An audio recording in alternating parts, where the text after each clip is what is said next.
Bonjour Christelle, bonjour à tous. Merci Christelle de ta présence dans Naissance souveraine pour partager tes récits d'enfantement physiologique. Christelle, tu accompagnes les femmes dans les arrêts de naissance, dans leurs arrêts de grossesse. Est-ce que tu peux nous en dire davantage? Bah oui, déjà, merci. Merci à toi de me donner cette opportunité de raconter mes histoires de naissance. Ben, pour en dire un peu plus, effectivement, j'accompagne les femmes qui ont eu des expériences d'arrêt de grossesse, qu'ils soient volontaires, naturels ou médicales. Et je les accompagne en fait à venir très souvent donner un espace pour les choses qui n'ont pas été accueillies lors de ces expériences et puis du coup, grâce à ça, retrouver de la légèreté, de la souveraineté et retrouver de la confiance en soi aussi. Voilà. Alors toi, c'est une expérience que tu as vécue toi-même et en même temps, tu es la maman donc de trois enfants qui sont nés en bonne santé.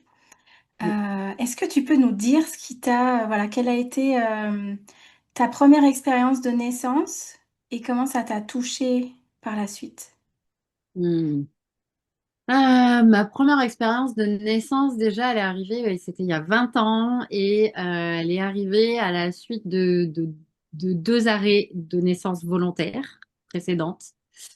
Et lors de cette naissance, en fait, j'étais plutôt jeune, j'avais 23 ans, et surtout, au-delà de l'âge, j'étais surtout, comment dire, euh, naïve sur ce qu'était la naissance. J'étais vraiment avec ce côté de, ben voilà ce que j'ai vu dans les films, voilà ce que j'ai pu recevoir des environnements dans lesquels j'ai grandi, que ça soit la famille, la société ou quoi.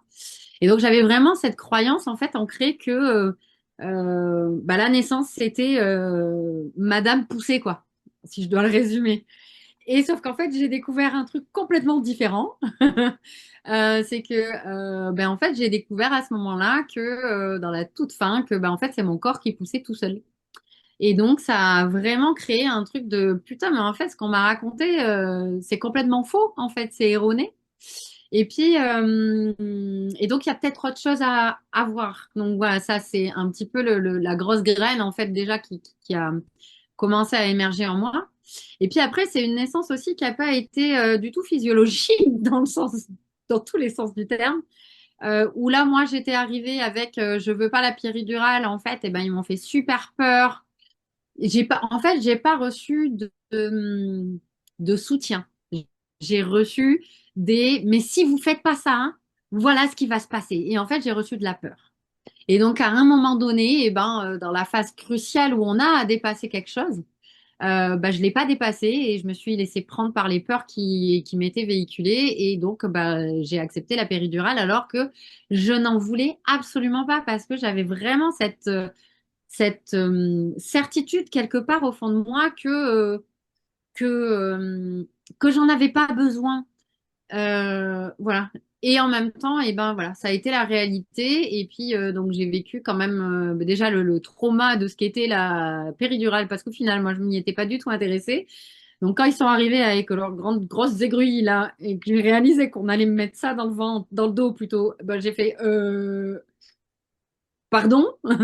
Et puis voilà, il y a eu plein d'autres petites choses comme le fait de prendre la posture qu'on doit tenir alors qu'en fait on est au milieu des contractions. Enfin, tous ces trucs-là en fait, parce que du coup là j'étais quand même ouais, je devais de souvenirs, après c'était il y a 20 ans, mais de souvenirs, j'ai été à presque 6 centimètres de dilatation, donc déjà dans un processus un peu avancé. Et puis, euh, et puis là, pour l'avoir vécu très récemment avec ma fille qui a 20 ans, donc aujourd'hui, qui vient de mettre au monde son premier enfant à la maison, juste en présence d'une sage-femme et de moi, et ben, elle a traversé cette phase en accueillant le fait qu'elle en était capable, en fait. Donc, donc voilà, ça a été mon vécu pour sa naissance et je suis très heureuse de voir que pour la naissance de son premier, il y a eu un switch dans la génération, il y a vraiment eu une grande réparation dans tout le chemin que j'ai pu moi faire et tout ce qu'elle a pu elle aussi du coup voir de mon propre chemin. Et donc un peu plus tard, tu accueilles une nouvelle grossesse en toi. Ouais. Et à ce moment-là, voilà, quelle direction décides-tu de prendre? Alors là, cette deuxième grossesse, eh ben, ça a été une grossesse qui est un retour de couche, qui nous a surpris, moi comme le papa. Et où, certes, on voulait des enfants rapprochés, mais on voulait avoir le choix, on posait le choix de la grossesse, ce qui n'a pas été le cas. Et en fait, assez vite, en fait, on se dit, bon, ben, si c'est là, ok, on y va. Sauf que ça n'a pas été la réalité que nous avons vécue, puisque à la deuxième échographie, ils se sont aperçus qu'il y avait une malformation cardiaque, mais très grave dans sa réalité, puisque comme chaque maladie, hein, il y a des niveaux.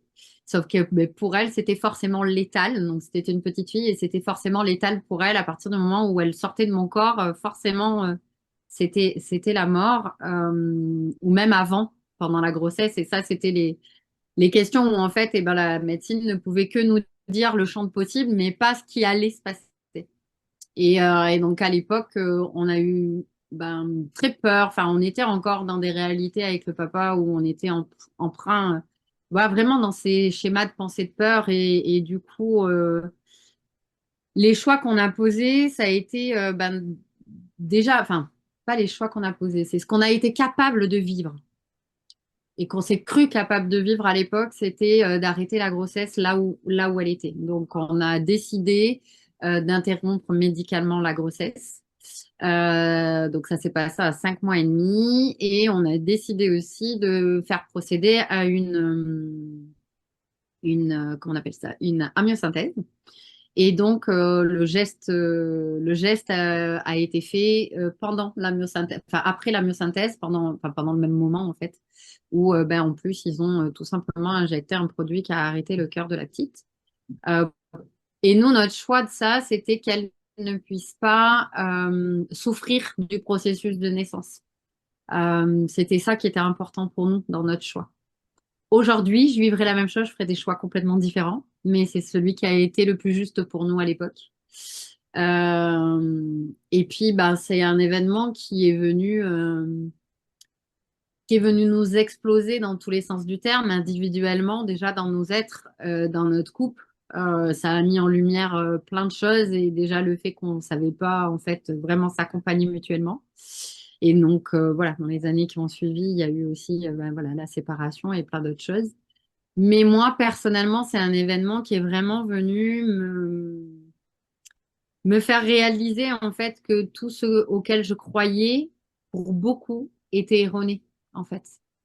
Que la vie, c'était peut-être pas ce que je croyais et qu'il y avait des choses peut-être plus importantes et dans l'expérience que cet enfant m'a apporté. Parce que pour moi, chaque enfant qui m'a traversé et que je lui dis oui ou non, ils m'ont enseigné. Et elle m'a enseigné, je suis restée bloquée pendant longtemps à me demander, mais pourquoi cette malformation à son cœur?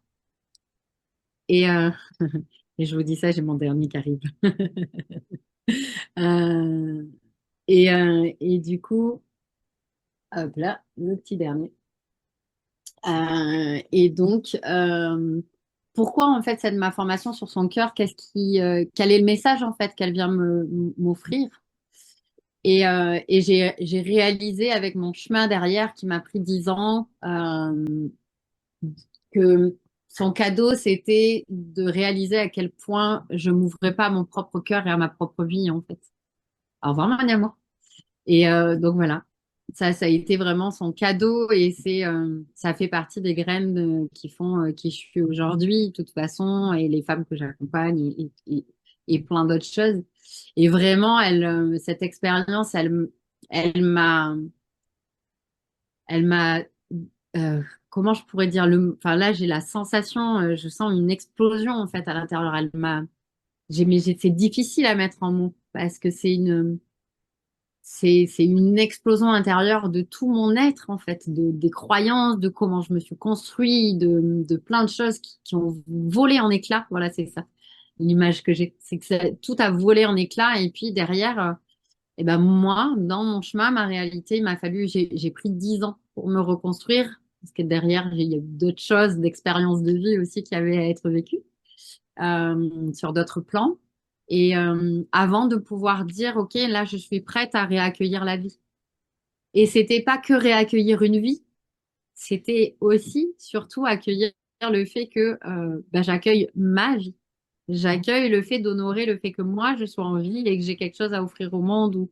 Alors avec tout ce contexte-là, ce vécu-là, euh, comment tu t'ouvres du coup à une nouvelle grossesse et voilà, quelle décision tu prends pour sa trajectoire à ce Euh, moment-là?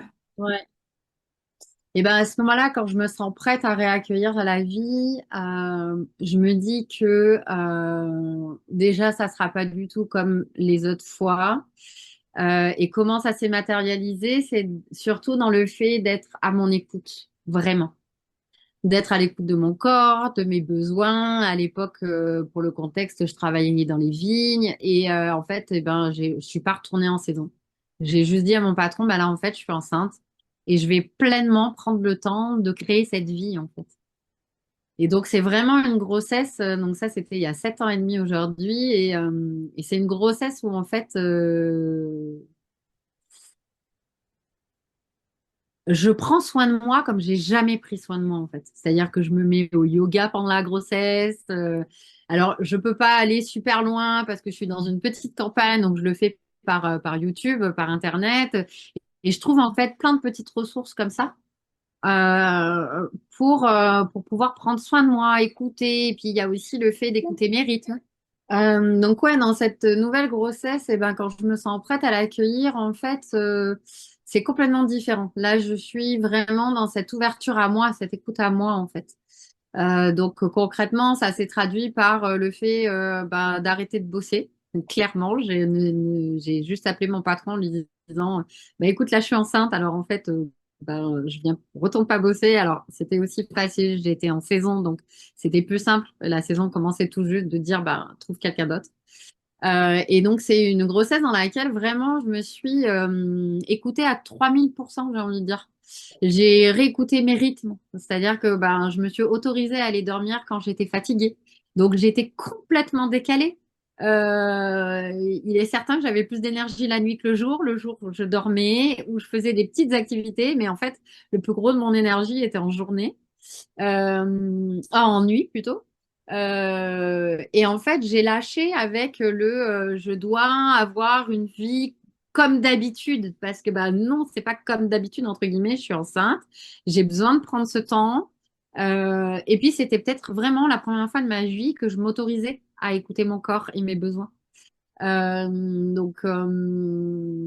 y avait ça, voilà, je me suis mise aussi au yoga de grossesse que bah, j'ai suivi par Internet, voilà, avec bah, sur YouTube, il y a plein de ressources gratuites, hein, donc voilà. Après, bah, il y avait, ça a été le début aussi pour moi de la respiration, de plein de petites techniques en fait, et j'ai aussi pris beaucoup de temps.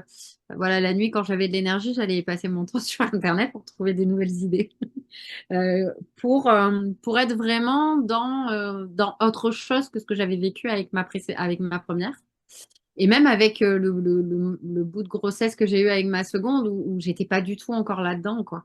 Où j'étais dans ces habitudes bah, de vivre à un rythme effréné, en fait, et de pas accorder,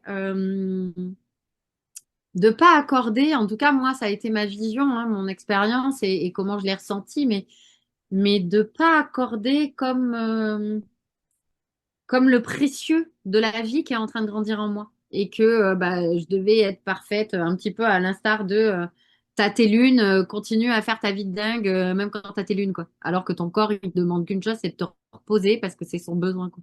Mais c'est un peu du même acabit, en fait. Et donc ça, voilà, ça, c'est les gros changements que j'ai faits. Et puis, je me suis mis à faire réaliser des choses que j'avais jamais osé faire. Donc, par exemple, ben, je me suis lancée dans la couture. Et donc, je m'étais mise en tête de me créer mon coussin d'allaitement.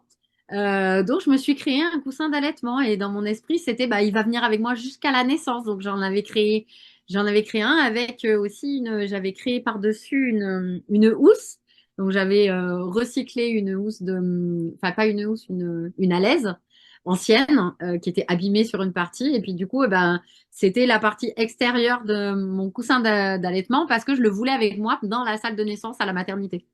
Et puis, mes envies pour cette naissance aussi, elles étaient complètement différentes. Tu vois, dans la projection que j'avais de cette naissance, euh, la graine très forte, c'était OK, bon, mais j'irai le plus tard possible.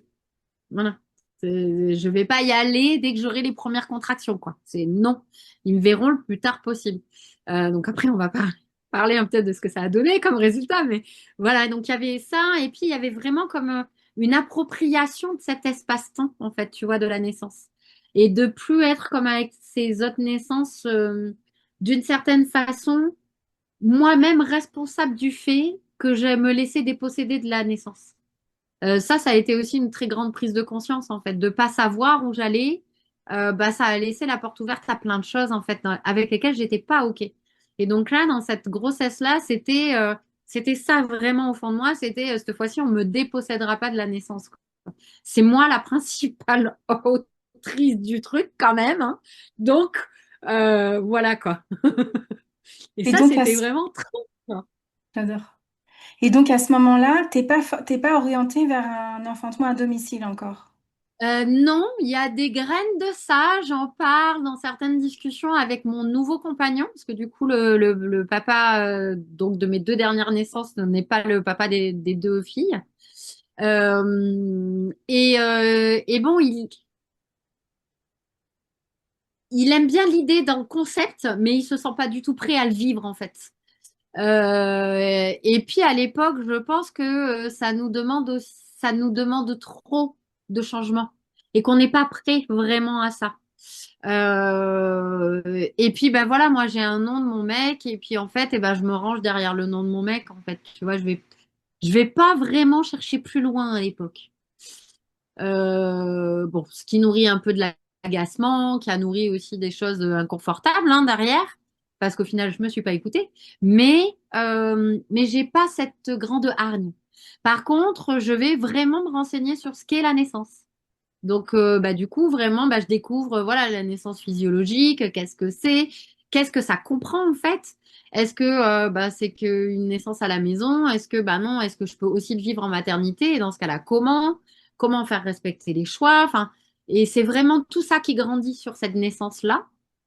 Voilà. Ouais, celle-là, c'est un peu le tour, je crois, de tout ce que j'ai pu mettre en place pendant la grossesse. Donc, tu t'offres une préparation finalement autonome qui Ouais. tend vers la physiologie, mais voilà, dans l'objectif finalement de donner naissance physiologiquement à la maternité, quoi. Ouais, et je m'entoure aussi de personnes complètement différemment. C'est-à-dire que la sage-femme que je sélectionne, vraiment, là, je la sélectionne en fait. J'y vais pas par hasard. C'est parce qu'elle fait de la sophro. Et oui, à l'époque, je parlais ouais, dans les trucs que j'ai fait de la respiration, et il y a la sophro aussi qui est arrivée dans ma vie à ce moment-là. Et donc, bah voilà, sa particularité, c'est qu'elle accompagne aussi avec la sophro. Donc, je m'entoure aussi différemment. Pour moi, les professionnels de santé deviennent, je les choisis autant que possible pour être mes alliés.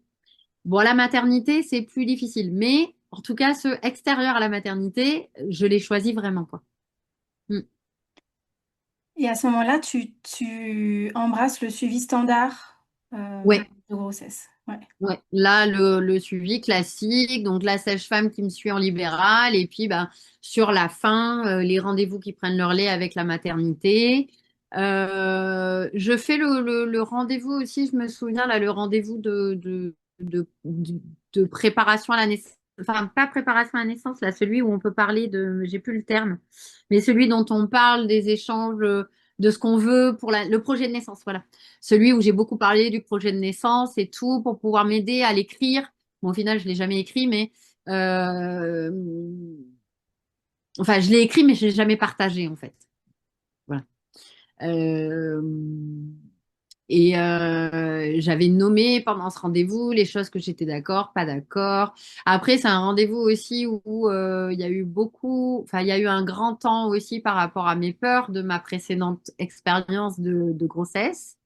Parce que même si j'avais passé enfin, Ce qui, dans ma réalité, était le cap le plus dur à passer, c'était dépasser en fait, les 18 semaines, parce que 18 semaines, c'est le stade à partir duquel ils peuvent identifier la malformation cardiaque. Euh, voilà, et donc j'avais pas passé ce stade, mais il restait quand même des peurs inhérentes à cette naissance. Et il y avait en fait des graines de mais est-ce que je vais vraiment être capable de vivre ce vers quoi je me dirige en fait? C'est-à-dire, ok, bah là je dis que je veux une naissance physiologique, mais est-ce que je vais vraiment en être capable? Et je me souviens que ça, pour vraiment en fait avoir des espaces pour que ça soit accueilli, bah, ça n'a pas été dans le milieu médical en fait. Ça a été plutôt dans des amitiés qui se sont créées et qui étaient ouvertes à la naissance physiologique ou dans des groupes aussi qui sont ouverts à ces autres chemins de naissance, je vais dire. Où j'ai trouvé des espaces vraiment où j'ai pu déposer. Ça aussi, c'était pour moi tout nouveau. Oser dire mes vulnérabilités, mes peurs. Voilà, c'est aussi toute une partie de ma vie où, à titre plus personnel, bah, voilà, j'ai été aussi plus dans des énergies de cercle de femmes, de découvrir tout ça. Donc, il y avait aussi tout un environnement où moi, je m'ouvrais.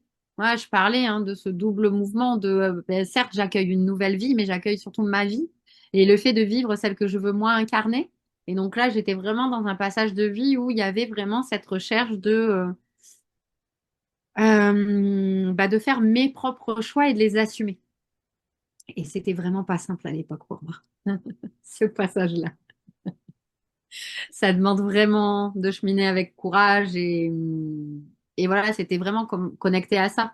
Comment je connecte à mon courage de marcher ma voie en fait.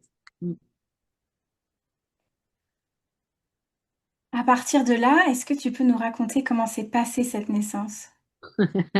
Oui.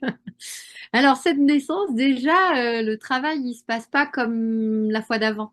C'est-à-dire que je suis tout, enfin, il se passe pas comme la fois. Enfin, en fait, je suis vraiment au départ en mode, alors c'est le bon moment, c'est pas le bon moment. Il y a encore pour moi dans ma conception cette idée de faux travail et vrai travail. Donc, je suis dans ce questionnement. Et puis, ben, j'ai une copine à distance à qui j'arrête pas de dire, tu crois que c'est le bon moment, tu crois que machin, tu crois que là maintenant il faudrait que j'y aille. Ah non, j'ai dit que je voulais pas y aller. Donc, continuellement me rappeler, me ramener à mes choix en fait. Et là, c'est vraiment un début de danse en fait, dans ça en fait, constamment dire, OK, là, qu'est-ce qui se passe? Quel est mon choix? Est-ce que j'y vais? Est-ce que j'y vais pas? Voilà. Et en fait, à un moment donné, j'ai lâché et puis j'ai fait, OK, bah, en fait, que ça soit le vrai travail ou pas, je m'en tape. Je vais partir dans le voyage. Il y a vraiment, à un moment donné, j'ai vraiment lâché quelque chose. Et en fait, eh ben, j'avais eu l'élan dans ma préparation de me faire une playlist. Donc, ben, en fait, à un moment donné, je me suis juste dit, eh ben, écoute, je vais me mettre le casque parce que là, on est en fin de journée et que je commence à être fatiguée. Et donc, je vais me coucher avec le casque. Et en fait, je suis dans un état second, en fait, où je dors, mais en même temps, je suis connectée à cette musique.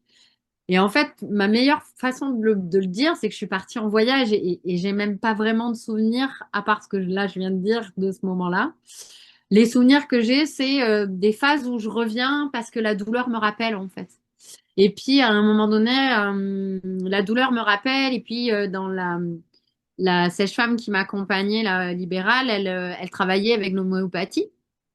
Et du coup, elle m'avait dit, si jamais tu as des douleurs, alors déjà, elle m'avait dit, quand ça commence à rentrer, tu sens que tu commences à déconnecter, tu prendras tel truc.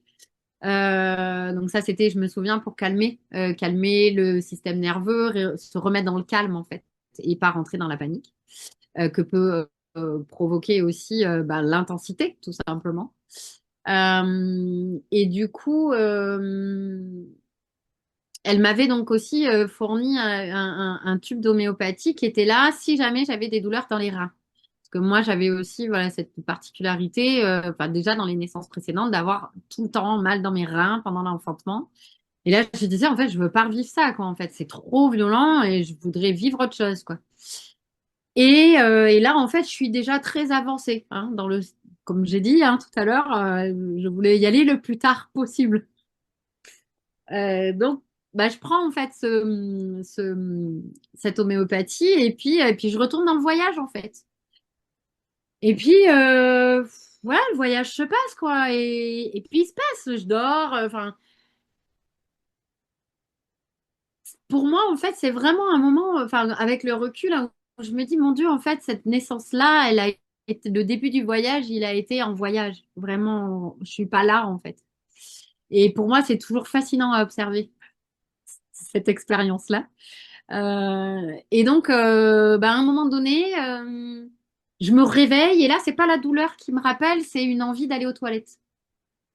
Et donc, je me lève. Et puis donc je vais faire mes petites affaires aux toilettes et puis quand je m'essuie, je vois du sang et puis là je me dis bon, c'est peut-être un bon moment pour réveiller mon mari quoi. Et puis mon aîné, hein, parce qu'il y avait mon aîné aussi quand même. Et puis mais moi dans ma projection, je me dis ouais, je suis dans le travail mais il y a du temps encore quoi. Mhm, ouais. Donc je réveille mon mari, qui se réveille à sa façon en mode je suis pas vraiment réveillée et puis bon, il va réveiller ma fille. Et, euh, Et puis ils arrivent tous les deux là dans la chambre et puis en fait ils se posent en mode on se pose quoi. Et moi je reviens des toilettes et puis je fais enfin non je reviens pas des toilettes je me pose enfin je les vois puis je leur fais mais vous faites quoi en fait je vous dis qu'il faut y aller là en fait. Et là je sens de l'énervement me monter parce qu'en fait je les vois pas du tout réagir et puis en fait là ils vont réaliser très vite qu'il va falloir se bouger parce qu'en fait dans la seconde d'après donc là, j'étais au pied du lit. Et ben, dans la seconde d'après, je hurle. Je suis à quatre pattes sur mon lit avec juste le temps d'attraper la serviette qui traînait par là, que je sais même pas d'où elle sortait, parce que je me souvenais même pas d'avoir une serviette à côté de moi, et de me la mettre entre les jambes, que la poche des os se rompt et que je réalise que mon fils est là, en fait. Mon fils est là. Sauf que à ce moment-là, en moi, il y a une espèce de panique qui s'installe et il y a une phrase unique qui arrive et qui dit, j'ai promis de le mettre au monde à la maternité. Et je bloque avec ça. Et du coup, j'arrête tout. C'est-à-dire qu'à ce moment-là, le processus, en fait, pas s'arrête complètement, mais je le retiens. Je suis vraiment dans un contrôle absolu. Et là, je me dis, putain, mais comment on fait? Parce que là, je réalise que je suis au premier étage, que j'ai un étage à descendre. Et donc, je vis tout le martyr de ma vie de descendre un escalier avec mon fils engagé dans le bassin. Et donc là, je sens aussi toutes les subtilités de comment ça se passe dans le bassin. Donc, c'est-à-dire que là, je suis très connectée à ma physiologie, hein. Clairement, j'en apprends beaucoup à ce moment-là. Et en même temps, d'être dans ce côté un peu organisationnel, donc qui me sort en fait du processus de voyage dans lequel j'étais, hein. Donc là, j'ai mon néocortex qui se rallume au taquet. Faut penser à ci, faut penser à ça, parce que tout le monde autour de moi est stressé, plus que moi. Et surtout, n'est pas clair dans ce qu'il a à faire en fait. Donc, euh, donc en fait, tout le monde me demande. Sauf que moi, j'ai autre chose à faire en fait dans l'instant. Mais en bonne femme contrôlante que je suis, eh ben, je fais en fait. Et puis donc j'arrive à descendre. Et puis là, on vivait dans une maison proche, enfin collée, mitoyenne avec une autre. Et là, le voisin en pleine nuit sort en mode, mais qu'est-ce qui se passe? Paniqué par mes hurlements. Et mon mari crie, non, mais tout va bien, elle est en train d'accoucher, on part à la maternité, donc il nous souhaite tous les meilleurs vœux du monde pour cette naissance à venir. Et là, je me dirige vers la voiture pour m'asseoir, hein, en bonne réaction habituelle. Et là, je réalise que c'est juste impossible en fait que je m'assoie dans la voiture à la place du passager, quoi. Et là, je fais OK, je fais comment pour aller jusqu'à la maternité? Bon, je suis aussi fascinée de la capacité à ce moment-là que peut avoir mon cerveau à trouver des solutions.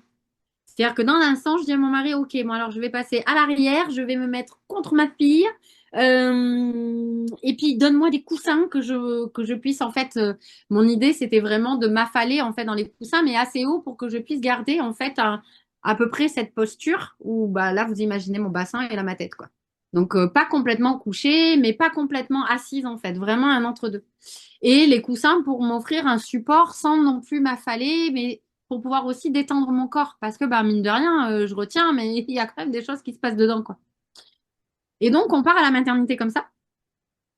Et bon, je vous passe les détails, mais dans les détails, il y a le temps de route. d'une demi-heure, pas tout à fait une demi-heure, mais il y a un temps de route qui du coup est rallongé parce qu'il faut que la copine qui doit garder ma fille puisse entendre nos appels, arriver jusqu'au point de rendez-vous, récupérer ma fille, dire deux, trois mots pour rassurer ma fille en disant tout va bien, t'inquiète pas, maman va mettre ton frère au monde, elle revient dans quelques jours.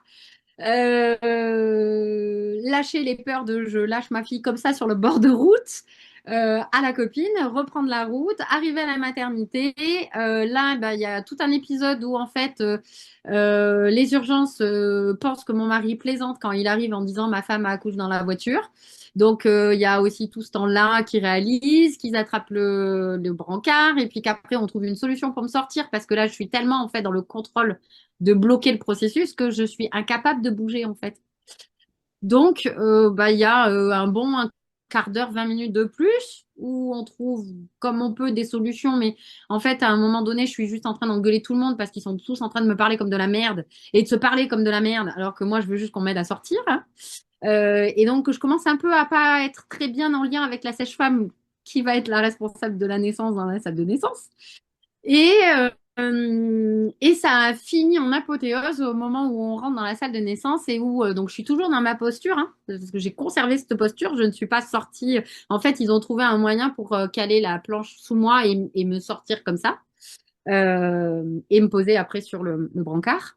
Donc je suis toujours dans ma posture avec tous mes coussins et mon coussin d'allaitement, hein, parce que lui il est toujours là par contre. J'ai réussi à l'amener avec moi en salle de naissance. Et en fait, là, le summum du début de ce qui n'a plus été physiologique a pris le chemin. C'est-à-dire quand la sage-femme m'a dit, allongez-vous, madame, sur le dos, que je vous ausculte. J'ai tenté de me faire entendre hein, avec un... Mais en fait, là, madame, mon fils, il est là. Je le bloque depuis, je sais même plus combien de temps maintenant, mais là, je suis presque à 45 minutes, presque une heure, je pense. Euh, je lui dis là, en fait, je veux juste, en fait, le sortir, en fait. Je veux que ça s'arrête, en fait. Là, j'en peux plus. Sauf que malgré toutes mes tentatives d'explication, je ne suis pas entendue et donc, en fait, je n'ai pas le choix que de céder. Et donc, je me mets sur le dos, tant bien que mal.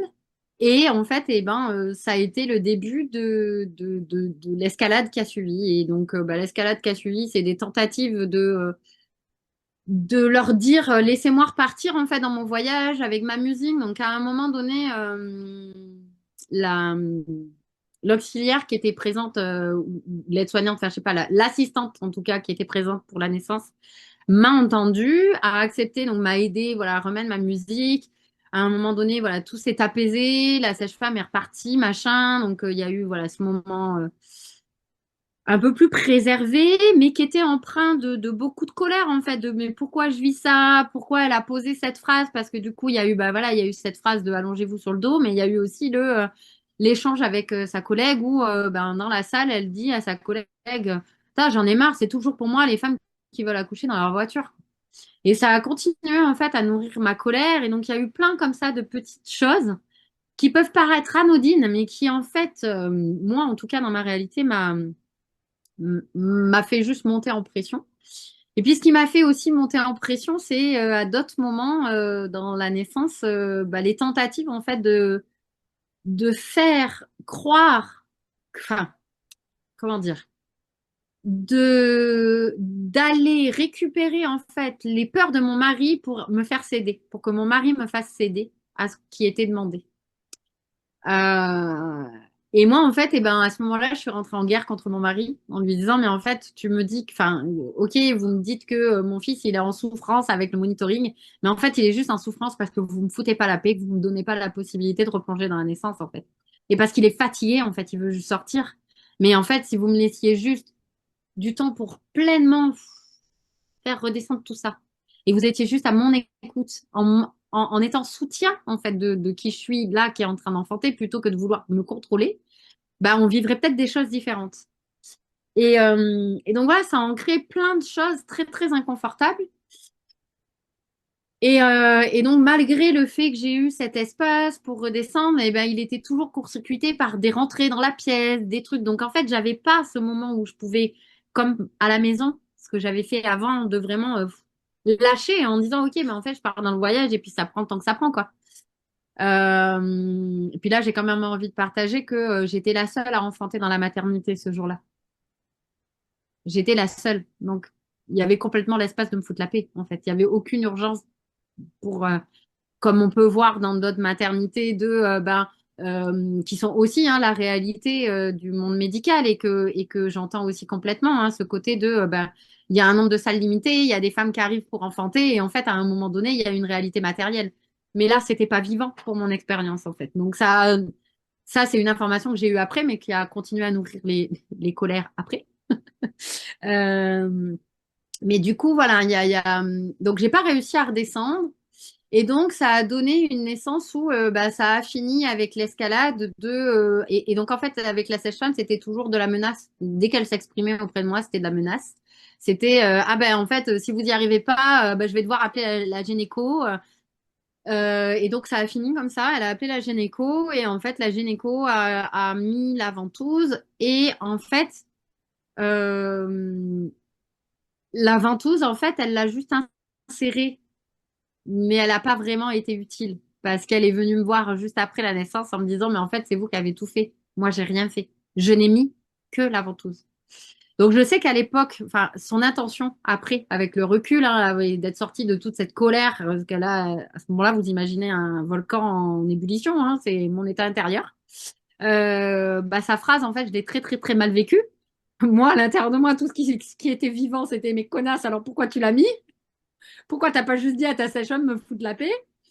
Alors qu'après, j'ai compris, en fait, dans mon processus de guérison aussi de cette naissance, que sa volonté profonde, c'était de me dire, de me rendre ma responsabilité et que je l'avais fait moi, en fait, cet enfant.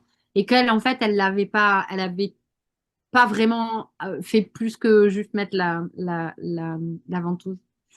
Et donc, voilà. Et donc, derrière, la naissance a fini avec une délivrance qui a été cherchée par du placenta. J'ai quand même réussi à avoir ce qui est miraculeux 2 heures entre la naissance et le moment où ils ont été le chercher. Et le moment où j'ai cédé, en fait, là, la sage-femme, c'est le seul moment où je l'ai senti vraiment connectée à moi. C'est-à-dire quand je lui ai dit, OK, bon, ben là, allez chercher l'anesthésiste, il va me faire le rachis, et puis vous irez chercher votre placenta, vous serez contente et vous me foutrez la paix. Et là, j'ai vu dans ses yeux mais comment elle sait que ça s'appelle un rachis? Et là, elle m'a posé des questions. Je lui ai dit, mais parce que déjà, en fait, j'ai déjà vécu pour ma première. Parce qu'ils avaient, enfin, du coup, il n'y avait pas un rachis, mais en fait, ça a fait partie des choses.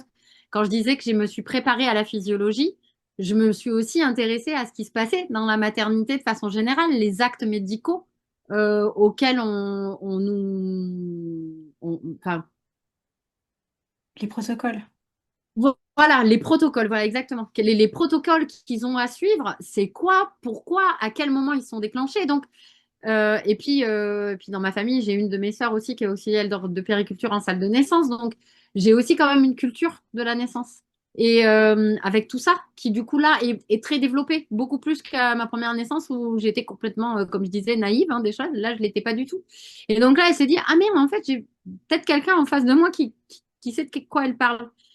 Et ça paraît con, tardif, mais ça m'a permis à ce moment-là de me dire, eh ben là, tu vois, c'est moi qui le maîtrise le moment en fait. Et ça, eh ben en fait, c'est moi qui le décide. Là, c'est plus toi du tout qui maîtrise les trucs et qui décide. Et même si c'est du protocole, il y a quelque part quelque chose où j'ai récupéré quelque chose dans cette naissance qui, au final, eh ben, c'est pas vraiment passé comme je l'espérais, quoi. Et donc après, ben voilà, l'anesthésiste est venue, ils ont été chercher, elle a voulu appuyer sur mon ventre et là j'ai supposé en fait le nom. Donc elle y a été plus par l'intérieur avec des gestes plus doux que ce qu'elle voulait faire au départ, parce qu'au départ c'était vraiment la manœuvre de je prends et puis je ramène et puis j'appuie fort sur le ventre. Euh, donc il y a vraiment quand même des espaces où j'ai pu poser mes choix sur la fin. Et puis après, on a eu cette petite victoire d'un enfant quand même qui, quand elle a fait, donc une fois le placenta sorti et donc la naissance finie, euh, et ben quand ils ont été faire les soins dans la pièce à côté et où là c'était une pièce où je voyais, il y avait des vitres transparentes, donc Même si je me levais pas, je pouvais voir ce qui se passait. Et en fait, c'est notre clin d'œil, c'est le clin d'œil de mon fils. Je crois vraiment à cette sage-femme parce que, en fait, il a eu une posture au moment des contrôles où, vous savez, ils font les tests pour voir les réflexes, machin. Il y a un moment donné où ils tiennent par les doigts et un peu en posture debout. Et en fait, et ben, après cet exercice, il s'est posé et en fait, en mode Bouddha. Il lui tenait les doigts et il était posé, assis, mais en fait, il se tenait seul.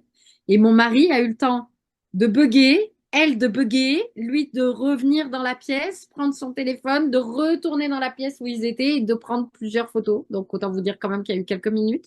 Et pour moi, ça a été intérieurement bah tu vois en fait, hein, et ben mon fils il fait plein de super trucs aussi, donc t'avais pas à nous empêcher notre truc. Ça a été ma petite victoire, voilà, bah transmise aussi par mon fils quoi, ouais, dans cette naissance. Et comme quoi en fait, et ben quand on écoute, on peut vivre des trucs assez dingues quoi. Donc voilà pour cette troisième naissance. Comment cette expérience, en tout cas, qu'est-ce qu'elle crée en toi pour celle qui va suivre, pour la grossesse qui va suivre? Alors déjà, elle crée, vous doutez bien, un espace d'accueil de cette colère. Et de venir analyser cette colère autant dans le double mouvement toujours de euh, où est-ce que je suis responsable et où est l'autre est responsable. C'était vraiment pour moi après une obsession de comprendre où est-ce que je m'étais encore laissé avoir dans mon positionnement. Pourquoi, bah, pourquoi là, j'avais pas dit? Qu'est-ce qui se racontait dedans qui faisait que bah, j'ai pas osé mordre? C'est con à dire, hein, mais pourquoi c'est que arrivé à la délivrance du placenta que j'ai réussi à poser vraiment mes limites en fait, et pas pendant la naissance, pendant la première partie de la naissance. Et donc ça a pris encore enfin, pas quelques années là, ça a pris quelques mois de décortiquage. Euh, et puis pour moi, c'était vraiment pour moi, j'avais fait mon job aussi de maman. J'avais accueilli tout ce que je voulais accueillir. Enfin, pour moi, mon chemin de naissance enfin, de maternité était fini après cette naissance. Euh, bon, au final, la réalité a été bien différente puisque bah, après, il y a eu deux autres avortements à 6 mois d'intervalle et une autre naissance qui, du coup, elle est, est- est- est hors cadre de notre conscience. En tout cas, pas du tout de notre volonté première. Mais on a vraiment senti qu'en nous, c'était non négociable qu'elle soit. Euh, et puis, cette grossesse de mon premier garçon, elle est venue aussi ancrer le fait que, et si un jour il y en a un autre, je remets pas les pieds à la maternité. Mais là, c'est clair, c'était posé. À moins qu'il y ait une urgence vitale pour moi ou mon enfant, je ne remettrai pas les pieds à la maternité. Mais en même temps, pour moi, je prenais vraiment la direction de il y a plus de grossesse, quoi. Donc voilà un petit peu ce que ça a créé après. Et puis, ça a créé aussi des espaces voilà, quand je dis qu'il y a eu cette recherche de enfin, où est la responsabilité de chacun, quelles sont les histoires que je me raconte, à quoi c'était raccroché, en fait, comme croyance aussi. Il y a eu tout ce travail-là. Et puis, il y a eu le travail aussi euh, bah, d'accueillir en fait aussi que bah, mon enfant était un enfant à besoins particuliers parce que c'est un enfant que je n'ai jamais pu poser, je pense, et là on n'a jamais diagnostiqué, mais je suis quasi sûre qu'il avait un RGO. C'est un enfant voilà, qui a fait toutes ses siestes sur moi pendant des années et qui bah, aujourd'hui a 7 ans et demi et est encore dans des grosses difficultés avec le sommeil, avec les apprentissages, enfin bon, avec plein d'autres réalités. Et donc, c'est vraiment aussi une naissance qui m'a fait réaliser que, enfin, de danser aussi comment dire, le fait de me mettre en paix avec ce qui a été. C'est-à-dire que oui, je suis responsable de certaines choses, mais je ne suis pas responsable, comment dire, je ne suis pas la coupable des choses. Et c'est aussi quelque chose, une naissance qui est venue me faire bouger des choses à cet endroit-là euh, que eh ben, la réalité de la naissance, eh ben, c'est ce qui est pour tous les protagonistes de la naissance. Moi, mon enfant, le papa, les personnes en présence, quand il y en a d'autres. Euh, et c'est ça aussi que c'est venu me faire bouger et prendre en conscience. Donc il y avait aussi ça. Enfin voilà, quand je disais que je voulais plus aller à à la maternité s'il y avait une nouvelle naissance, c'était aussi ben, dans cet esprit de pas avoir de personnes qui puissent court-circuiter ce qui était vraiment le chemin de la naissance et le rite de passage. Parce que c'est ça aussi que m'a fait réaliser cette naissance, c'est qu'en fait, on a des rites de passage à passer de soi à soi quand on enfante. Et que bah, dans notre société, c'est quelque chose qu'on nous a enlevé en nous offrant le cadeau de la péridurale, entre autres. Euh, et c'est pas pour dire que la péridurale est mal. Enfin, c'est pas mon propos du tout. Et en fait, c'est OK si c'est un choix profond qu'on a de le choisir. Parce que pour moi, et je le vois hein, dans certaines amies qui ont fait ces choix, c'est pas pour autant qu'elles n'ont pas vécu leur rite de passage. Voilà, donc il y a vraiment un truc pour moi, c'est vraiment important aussi, là j'ai vraiment envie d'appuyer là-dessus, que peu importe le choix qu'on fait dans la naissance qu'on vit, euh, euh, il y a ce qu'on choisit et il y a ce qu'il y a à vivre pour dépasser ce qu'on a à dépasser dans nos chemins de vie. Et ça, et ben, en fait, on n'en est pas maître. Qu'on le veuille ou qu'on le veuille pas, c'est un espace où on n'est absolument pas maître de la chose. Et ça, c'est un grand, grand enseignement de cette naissance aussi pour moi. Du coup, plus tard, tu as la surprise d'être de nouveau enceinte, comme tu nous expliquais un petit peu tout à l'heure. Et là, qu'est-ce qui se passe en toi à ce moment-là? Donc dans cette toute dernière appel de maternité, je vais dire. Euh, donc déjà, je disais, c'est une maternité qui est arrivée au-delà de nous. On est dans un moment difficile de notre couple avec mon mari. Et en même temps, eh ben, c'est à un moment donné, et moi j'ai beaucoup cheminé, hein, vous imaginez, sur toutes ces années-là. Euh, Parce que du coup, il y a quand même 5 ans entre la naissance de mon premier garçon et de mon petit dernier.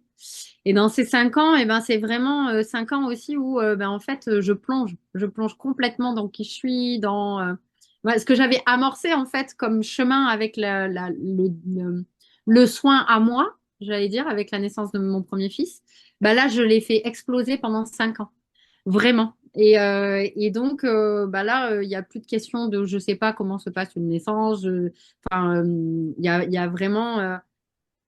Voilà, je me suis entourée de doulas dans ma vie. J'ai pris aussi, voilà, beaucoup j'ai fait beaucoup de soins, d'accompagnement pour aller guérir vraiment encore plus en profondeur. Et là, à la différence des 10 ans que j'ai fait précédemment, qui étaient vraiment 10 ans de reconstruction, j'allais dire plutôt classique dans l'accompagnement, donc psychologique, médical et tout. Là, non, je suis vraiment dans une phase où je m'ouvre complètement à tout ce qui est thérapie holistique et médecine alternative. Donc, je découvre tout un univers que je connaissais pas et toutes les réalités comme, bah, par exemple, le transgénérationnel et toutes ces choses-là, en fait.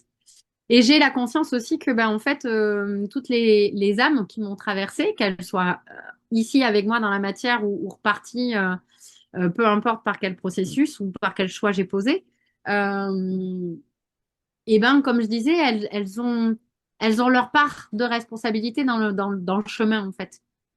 Et donc, pour moi, c'est pas juste une vie que j'accueille pour faire un bébé. C'est une âme à part entière qui a un chemin d'incarnation. Et donc, avec cette conscience-là, bah, en fait, je parle en fait avec cette âme et je lui dis, OK, bon, ben, on fait quoi là, en fait? Parce que moi, je suis fatiguée. J'ai 40 ans passés. T'es la huitième âme qui vient en moi. J'en ai marre des grossesses, j'en ai marre des avortements, mais t'es là. Alors on fait quoi? On prend quel chemin? Et en fait, au plus profond de mon cœur, j'entends une petite voix me dire, mais en fait, tu peux faire comme avec les autres, mais si tu prends ce choix, je reviendrai. Et là, il y a tout en moi, mais ça a été unanime, je vais dire, c'est tout mon être qui a vibré. Ok, t'es là, alors on y va. Et ça s'est vraiment posé, c'est-à-dire que c'est pas de la tête, c'est mon être qui a vibré. Ben, je vous le dis, là, j'ai tout qui tremble, quoi. Ça a été le cadeau aussi de cette âme. Et puis voilà, vous l'avez vu passer tout à l'heure, il est là, quoi. Et il porte ça depuis qu'il est là, en fait. Et du haut de ses 3 ans, il le manifeste encore beaucoup. Et je pense qu'il va me le faire cheminer pendant toute sa vie. Et du coup, en fait, j'accueille le OK. Et ben, en fait, je m'ouvre à ce possible. Et donc, avec mon mari, il y a beaucoup de discussions. Comme je disais, on est à un moment difficile de notre couple. On est plutôt proche enfin, on est dans un chemin de séparation plutôt que de vivre, continuer ensemble. Donc, ça amène plein de discussions et des discussions vraies. C'est comme du style, ben, qu'est-ce qu'on fait en fait? On accueille cette âme, ok, mais on l'accueille ensemble. Donc, on repart dans un couple. Quelle base on pose pour ça? Pour nos enfants, pour cette âme à venir et puis pour le grand frère qui est là. Ou alors, est-ce qu'on décide, ou on prend le chemin de, ben, on accueille la maternité, mais en étant séparés? Et dans ce cas-là, c'est quoi la réalité qu'on peut créer? Donc, il y a vraiment, avec lui, cette conscience de, on est responsable de la vie qu'on va créer. Et quelle vie on veut créer. Et en fait, on lui dit merci tous les jours parce que vraiment, il n'est pas venu nous réparer ou nous guérir, mais il est venu nous donner la possibilité de poser des choix de conscience. Et depuis, c'est ce qui nous accompagne dans notre chemin, même de couple en fait, et qui nous rend plus forts aussi dans nos difficultés. Voilà, donc des discussions beaucoup plus vraies. Et donc voilà un petit peu comment est arrivé mon dernier enfant. En tout cas, comment il s'est installé dans notre famille. Et du coup, avec grand plaisir de découvrir comment il s'est incarné dans la matière. Et bah, dans la matière, ce qui s'est incarné, c'est bah là, clairement, vous vous doutiez bien qu'une fois le oui posé, c'est juste non négociable que je prenne le chemin de la maternité. Donc, il fallait que je prenne les choix qu'elle est avec. Donc, encore d'assumer un peu plus mes choix en conscience. Et donc là, il y avait encore une fois beaucoup de discussions vraies avec mon mari et donc de ben, qu'est-ce qu'on fait, qu'est-ce qu'on chemine. Moi, je pose mon choix non négociable que j'irai pas à la maternité, à part donc pour une raison vitale. Là, mon mari sent bien que quoi qu'il dise, en fait, c'est non négociable, en fait. Donc, il me dit OK. Et moi aussi, je suis pas juste dans le c'est comme ça, enfin, avec cette énergie de, je vais dire, de guerrière qui rend un peu Amazon, qui va détruire l'homme en mode ton avis, je m'en tape. C'était pas ça du tout. C'était vraiment mon choix, c'est ça, mais pour toi, comment toi, c'est OK d'aller cheminer, en fait. Donc, par exemple, il m'a posé pour lui le besoin d'avoir, par exemple, une sèche-femme. Donc, je lui dis, OK, bon, ben, on va chercher une sèche-femme alors. Bon, et toujours, hein, il y avait un double mouvement de qu'est-ce qui est OK pour moi dans ce choix? Est-ce que je suis d'accord avec ça, pas d'accord? Et donc, en fait, chemin s'est fait petit à petit. Et donc, au départ, eh ben, on a cherché une sèche-femme. Moi, il y en avait une qui me parlait vraiment. Et en fait, eh ben, comble de la déception, elle était en congé maternité à ce moment-là. Donc, elle n'a pas pu accompagner la naissance. Par contre, ça a été une ressource précieuse tout le long de la grossesse. Parce qu'en fait, à chaque fois que j'avais une, quelque chose dans le processus qui buguait, en fait, j'allais lui déposer et c'était elle qui m'offrait de nouvelles pistes, en fait, pour aller voir plus loin. Donc, en fait, elle a été super précieuse pour moi. Et donc, ça a donné, par exemple, donc elle, ça a été un nom. Derrière, il y a eu. Alors, à l'époque, on habitait en Gironde et il faut savoir qu'en Gironde, au moment où j'enregistre et au moment où j'ai vécu en Gironde à cette époque-là, donc il y a 3 ans, et même encore aujourd'hui, c'est le département où il y a le plus de sages-femmes qui font l'accouchement à domicile. Et donc, je me disais, bah, super, en fait, avec cette information, je me suis dit, super, en fait, ça va se caler. Et sauf qu'en fait, c'est pas du tout ce qui s'est passé. Je les ai toutes contactées. Donc, soit j'étais trop loin géographiquement, pour pouvoir qu'elles soient présentes. En tout cas, pour elles, elles avaient des périmètres en fait pour elles de sécurité. Et puis il y avait la donnée aussi d'être proche d'un espace de maternité en cas de nécessité de transfert. Donc parce qu'il y avait, voilà, avec la sage-femme, il y a quand même un protocole qui est présent, même s'il est plus libre, il y a quand même un protocole présent. Et donc, en fait, plus j'avançais, plus il y avait des noms, et plus je me disais, putain, mais c'est quoi le chemin là, les gars? Parce qu'à un moment donné, je veux bien, mais À un moment donné, bah, il n'y a plus de sage-femme, quoi. Et puis, à un moment donné aussi, il y avait le champ de la naissance en plateau technique qui s'était invité aussi dans le champ de possible. Euh, et là, par contre, moi, je sentais que c'était pas OK pour moi. Il y avait vraiment quelque chose où, pour moi, c'était un compromis qui était pas, c'était trop trop encore dans la maternité. Et du coup, c'était pas OK. Mais j'étais heureuse de découvrir qu'il y avait ce champ de possible, en fait. Parce que du coup, bah, j'étais aussi en lien avec plein d'autres mamans hein, en cours de grossesse, sur les groupes où j'étais et tout. Et donc, mais en fait, mes découvertes, bah, ça allait nourrir d'autres. En fait, moi, je partageais mes découvertes, les possibles et tout. Et donc, voilà, c'est des solutions aussi qui ont bah, accompagné d'autres, en fait. Et donc après, voilà, donc les informations en fait que je collectais permettaient d'aller aussi nourrir d'autres femmes. Et puis à un moment donné, ben, je suis arrivée avec cette dernière sage-femme qui nous avait dit oui et qui en fait à la sortie des vacances de Noël, bah, en fait m'envoie un message en me posant que bah, en fait ça va être un non parce qu'elle pose des choix pour se respecter elle et ça faisait des années en fait qu'elle était ben, sur un espace où elle s'écoutait pas dans certains de ses besoins. Et donc là, pour elle, c'était le moment de poser les limites. Et donc, eh ben, on rentrait plus dans les critères. Et donc là, je suis passée en mode, OK, alors, moi, je veux bien rester calme, mais euh, là-haut, vous me sortez une solution dans la journée parce que je ne vais pas rester calme pendant plus de 48 heures. Enfin, même pas 24 heures. Sinon, après, je vais paniquer parce que là, en fait, je ne sais plus c'est quoi le champ de possible. Et en fait, à ce moment-là, ben voilà, en fait, je demande à être guidée vers ce que doit être cette naissance, en fait, si c'est pas ça le chemin. Et alors, certains diront merci Lia d'écouter nos discussions avec nos téléphones. D'autres diront bah, c'est l'univers qui m'a écouté et envoyé la solution. Peu importe, je sais pas qui m'a écouté. En tout cas, je le remercie parce que derrière, bah, sur mon Facebook est apparu des groupes dont je n'avais jamais entendu parler, à savoir des groupes sur l'enfantement non assisté.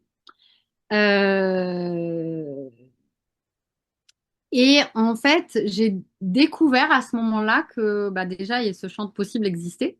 Puis j'ai surtout découvert en moi que bah, il y avait une croyance très ancrée, que je n'ai aucune idée d'où elle vient, mais j'avais la croyance ferme que quelque chose m'empêchait dans la loi d'enfanter où je voulais. Ah, mais alors là, il y a tout un nouveau, comment dire, tout un nouveau, ok, brossage de dents. Il y a tout un nouveau, il y a tout un nouveau champ qui s'est ouvert, autant de possible que de peur pour le coup. Et donc là, j'ai fait, OK, bon, alors là, je fais comment pour accompagner ça? Ça me paraît beaucoup plus gros, là, pour le coup. Et donc, bah, j'ai fait ce que j'ai fait quelques jours avant. J'ai demandé à l'univers de m'envoyer des personnes pour me soutenir. Donc, j'ai été livrée d'un wagon de doulas. Je suis rentrée dans un groupe où il n'y avait que des doulas. Donc, autant vous dire que j'ai été accompagnée. Oui, voilà. Euh, bah, j'ai découvert, alors j'en avais déjà entendu parler, mais j'avais pas les sous. Et là, en fait, eh ben, il y a eu une promo sur tous les packs que proposait Karine de Quantique Mama. Donc, je me suis acheté bah, le combo des trois et ce que je me suis dit, en fait, c'est maintenant, en fait. Parce que là, je suis à peu près à 6 mois de grossesse déjà, quand même. Et donc, je me dis, OK, bon, mais là, en fait, il faut mettre le paquet pour accompagner ça.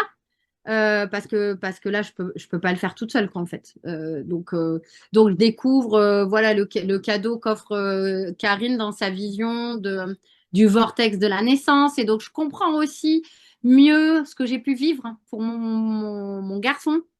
Bah, ce fameux voyage au départ là, bah, j'ai mieux compris. Et donc, ça m'a permis aussi du coup de recomprendre le voyage autrement et du coup de voir là où je pouvais bah, reprendre ma responsabilité. Donc, dans tout ce travail sur ma colère, et ben en fait, j'avais déjà des graines pour reprendre aussi bah, mon pouvoir à ce moment-là. Et puis après, j'ai plein d'autres outils qui m'accompagnent, comme voilà les huttes de sudation qui sont dans mon chemin depuis des années et qui sont pour moi une ressource précieuse. Et donc voilà, bah, je me retrouve par exemple 3 semaines avant la naissance dans une hutte à être dans cette intention de demander en fait l'énergie à toutes les personnes en fait me connecter à toutes les femmes qui ont déjà traversé le rite de passage et d'être avec moi le jour où je vais le traverser moi-même. Et en même temps, cette flippette qui dit non, non, tu sors pas pendant le processus de la hutte, s'il te plaît. Et parce que ça faisait déjà quelques semaines que je sentais que voilà, c'était proche. Et puis, ben, c'est un enfant qui est né à 37 semaines pile, en fait. Voilà, donc je voulais pas non plus qu'il sorte très vite. Et puis moi, je sentais que ça allait. Enfin, c'était vraiment quelque chose qui était vivant à l'intérieur de. J'irai pas au bout des 9 mois avec cet enfant-là. Et donc ma phrase, c'était de lui dire, ok, tu tiens, tu peux sortir en fait jusqu'à 37 semaines. À 37 semaines, il n'y a plus personne qui pourra nous obliger à aller à la maternité. Donc s'il te plaît, tiens 37 semaines. Donc il m'a écouté puisque la naissance s'est déclenchée bah, du coup à 36 plus 7 pour les contractions et la naissance a eu lieu à 37 semaines pile, quoi. Voilà. Donc, est-ce que les contractions ont commencé ouais, vers 23h30 et puis il est né à 6h10 du matin. Donc, voilà. Et comment s'est passée cette naissance-là alors? Ah, euh, ben, en fait, les énergies de cet enfant ont décrété que ça serait comme pour sa conception, sa naissance, c'est-à-dire dans une réalité appelée par l'énergie de l'amour. Et donc, c'est des élans de câlin qui ne me passaient pas et où mon mari n'était pas très réceptif dans l'instant. Et puis, à un moment donné, ça m'a agacée. Et puis, j'ai dit, OK, bon, mais en fait, soit il réagit et on y va, soit il réagit pas et vous me foutez la paix, ça se calme et je dors. Et il a réagi. Donc, on a fait notre gros câlin. Et puis derrière, bah, lui s'est endormi et pas moi, parce qu'en fait, 5-10 minutes après, les contractions ont commencé. Et puis, en fait, moi, je me suis dit à ce moment-là, OK, bon, mais c'est peut-être. Vous savez, au tout départ, tout à l'heure, je vous parlais de cette notion de faux travail, vrai travail. Et en fait, avec cette naissance de mon dernier, j'ai vraiment pris conscience qu'en fait, il n'y a pas de vrai et de faux travail. Il y a un travail. Et il y a un travail qui va avancer le chemin lors de l'enfantement. Donc, ce qu'on appelle techniquement le faux travail. Mais en fait, c'est du travail. C'est juste que c'est pas le travail qui lance le voyage, mais c'est du travail. C'est ce que Karine, elle appelle ça l'embarcation, en fait, dans le vortex de la naissance. Et l'embarcation, en fait, eh ben, ça dure. Ça dure. Et ça a plein de façons différentes de se matérialiser. Et, euh, et donc voilà, donc là, bah, je sentais hein, cette embarcation depuis plusieurs semaines. Et donc là, je me dis, OK, bon, bah, c'est potentiellement une phase en fait de l'embarcation. Et donc, moi, je me dis, OK, bon, bah, voilà, c'est une phase. Ça va contracter et puis peut-être que ça va s'arrêter, quoi. Parce que, ben voilà, encore, hein, je suis qu'à 37 semaines dans mon esprit, donc, enfin dans la réalité. Donc, dans mon esprit, il y a encore possiblement du chemin, quoi. Et donc, je me dis ça pendant 2 heures. En gros, au bout de 2 heures, je comprends que non, hein, ça va pas être juste une phase d'embarcation, c'est le moment de l'embarcation du voyage, hein, voilà. On n'est plus au même stade dans l'embarcation. Et puis, si la petite anecdote aussi, c'est que bah, quand mes contractions commencent, en fait, dans mon esprit, c'est OK. Alors que ça soit une phase d'entraînement ou pas, et ben en fait, c'est quoi mon essentiel? Parce que bah, à 37 semaines, vous vous doutez bien que j'ai quasi rien de prêt. C'est-à-dire que je commence à être dans le truc de il faut préparer. Donc j'ai mes grandes lignes. J'ai commencé quand même à récolter des choses. Voilà, parce que ça fait quand même, comme je vous dis, quelques semaines que je chantais le truc. Donc j'étais un peu en mode obsession. Ça fait partie des choses de l'embarcation, hein, cette obsession à préparer le nid quand la naissance approche. Et du coup, je me dis, OK, bon, alors là, je vais lâcher ma tête et le contrôlant qui était en cours ces dernières semaines. Et donc là, c'est OK, c'est quoi le nécessaire là, le vital en fait? C'est quoi mon besoin? Et donc, si, ça, je ne l'ai pas noté aussi, mais toutes les conférences de Michel Audin, ses livres aussi m'ont beaucoup aidé. Et après, j'ai eu beaucoup de lectures. Donc, ça, après, on pourra le partager, les ressources que j'ai pu lire et où les choses où j'ai pu aller me nourrir. Mais du coup, Michel Audin, il partage les besoins essentiels de la femme qui enfante. Et donc, dans ces besoins essentiels, bah, il y a la lumière tamisée, la chaleur et la tranquillité. Qu'on lui foute la paix. Et donc, eh ben, j'ai réuni ces critères. Et puis, je me suis dit, bon, je vais être au premier étage, leçon de la naissance précédente. Je vais être au premier étage dans la salle de bain, parce que c'est là que je sentais que j'avais envie d'être. Et comme j'ai pas envie de réveiller tout le monde très tôt, hein, je suis toujours dans ce truc de je veux qu'on me foute la paix le plus longtemps possible. Et ça, c'était un besoin en fait. C'était pas que avec la maternité en fait. C'est ça aussi que j'ai compris.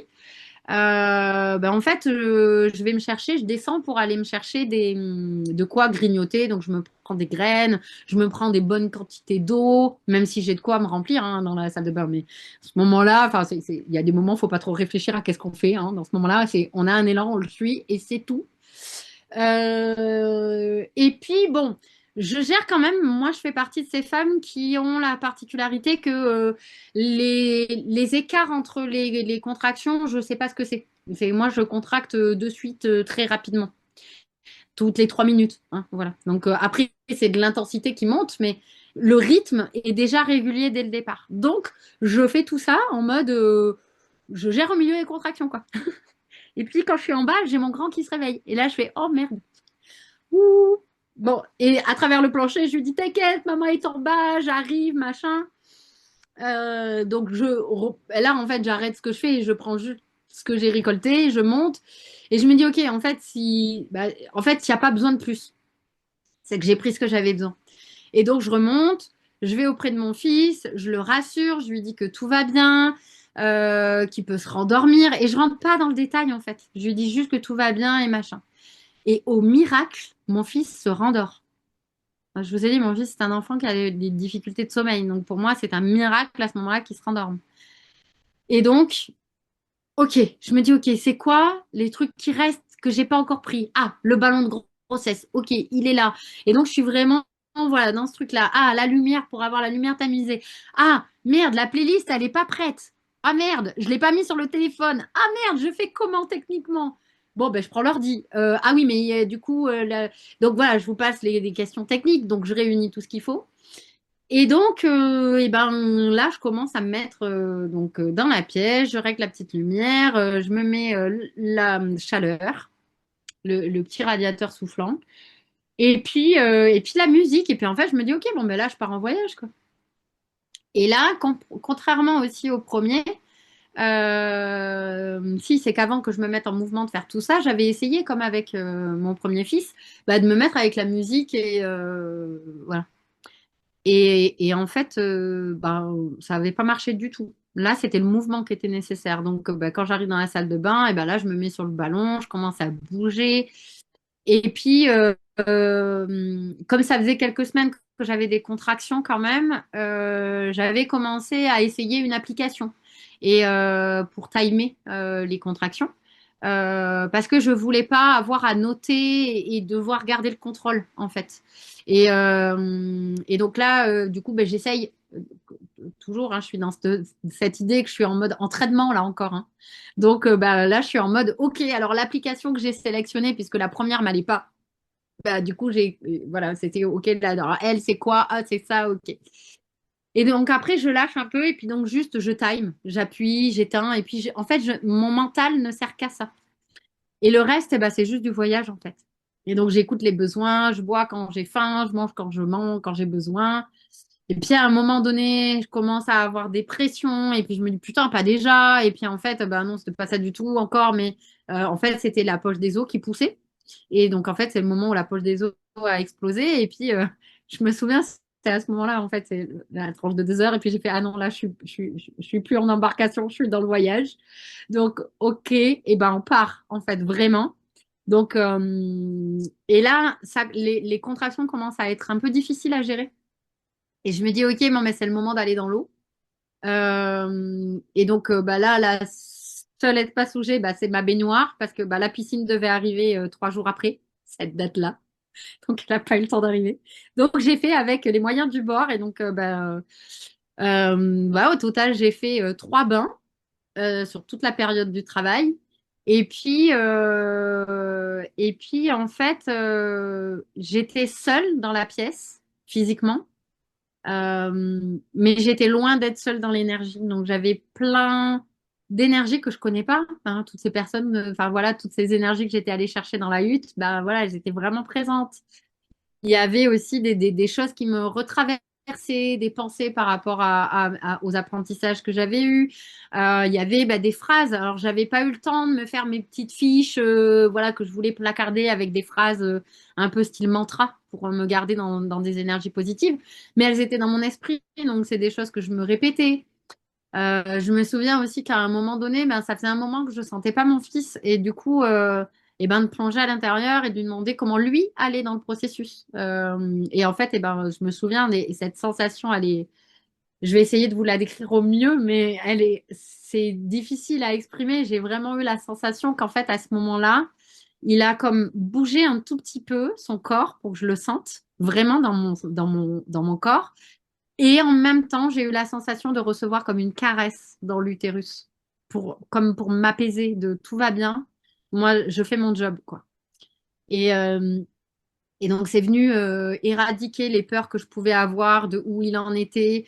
Aussi, ben voilà, lâcher ces espaces de moi qui disaient, OK, mais là, j'ai rien pour savoir où il en est. J'ai plus de contrôle extérieur.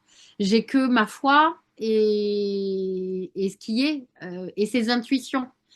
C'est plus que de la foi. Il y a aussi ces intuitions. Il y avait vraiment cette connexion aussi à ce que je ressens et que ça, c'est vrai, en fait.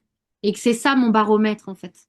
Et que s'il y a un problème, il y a quelque chose qui va s'allumer, en fait, quelque part. Ça, c'était vraiment ce qui m'accompagnait dans ma croyance. Et donc voilà, je danse comme ça pendant plusieurs heures. Voilà, bon, il y a ce passage où bah, ça commence à appuyer sévère, donc je me vide, donc je vide le bain, voilà, et puis toutes mes petites affaires. Et puis à un moment donné, je me dis, oh, là, je commence à en avoir marre d'être toute seule. Et donc, je commence à appeler. Alors, pareil, je fais partie de ces femmes qui vocalisent très vite. Donc, ça fait longtemps, en fait, qu'en fait, je vocalise, mais personne n'entend. Hein. C'est la magie de l'enfantement.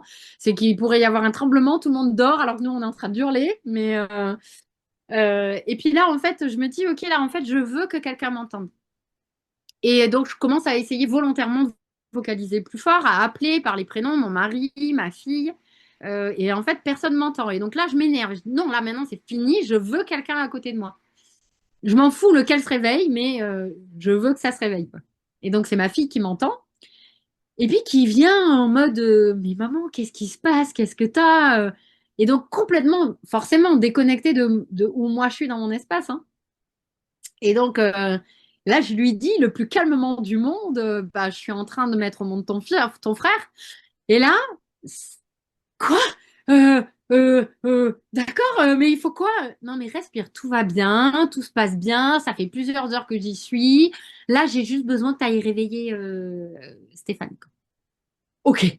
Donc, elle va réveiller mon mari qui, bon, pour la petite blague, est censé être réveillé depuis 1 heure pour aller au travail. Ça fait 1 heure que son réveil sonne et qu'il ne l'entend pas. Mais bon, moi, je n'ai pas cherché parce que je m'en fous. Moi, j'attendais le moment où j'allais lui dire, bon, bah, de toute façon, tu n'iras pas au boulot, donc on s'en fout, t'es pas en retard. Et donc, en fait, elle le réveille, mais lui, pareil, hein, il est dans sa réalité et donc en mode automatique, en mode merde, je suis en retard pour le travail et tout. Donc, il rentre dans la salle de bain. Il calcule pas du tout ce qui se passe dans la salle de bain. Il va sur le shot, il fait ses affaires. Et puis, à un moment donné, il tourne la tête et puis il me voit dans la baignoire. Il me fait, mais qu'est-ce que tu fous là? Tout surpris, en fait. Et puis, donc, je lui dis comme à ma fille. Et donc, il se passe la même chose, mode panique. Et j'ai dit, écoute, tu respires, tu finis tes affaires, quoi que tu fasses, je m'en fous.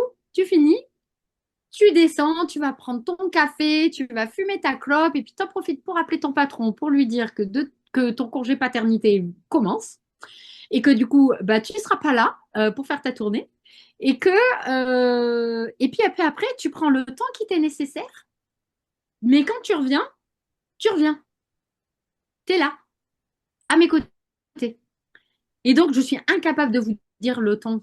Ça, il n'y a que lui qui peut en témoigner parce que moi, à chaque fois que je le raconte, je ne me souviens jamais de ce temps que ça a duré.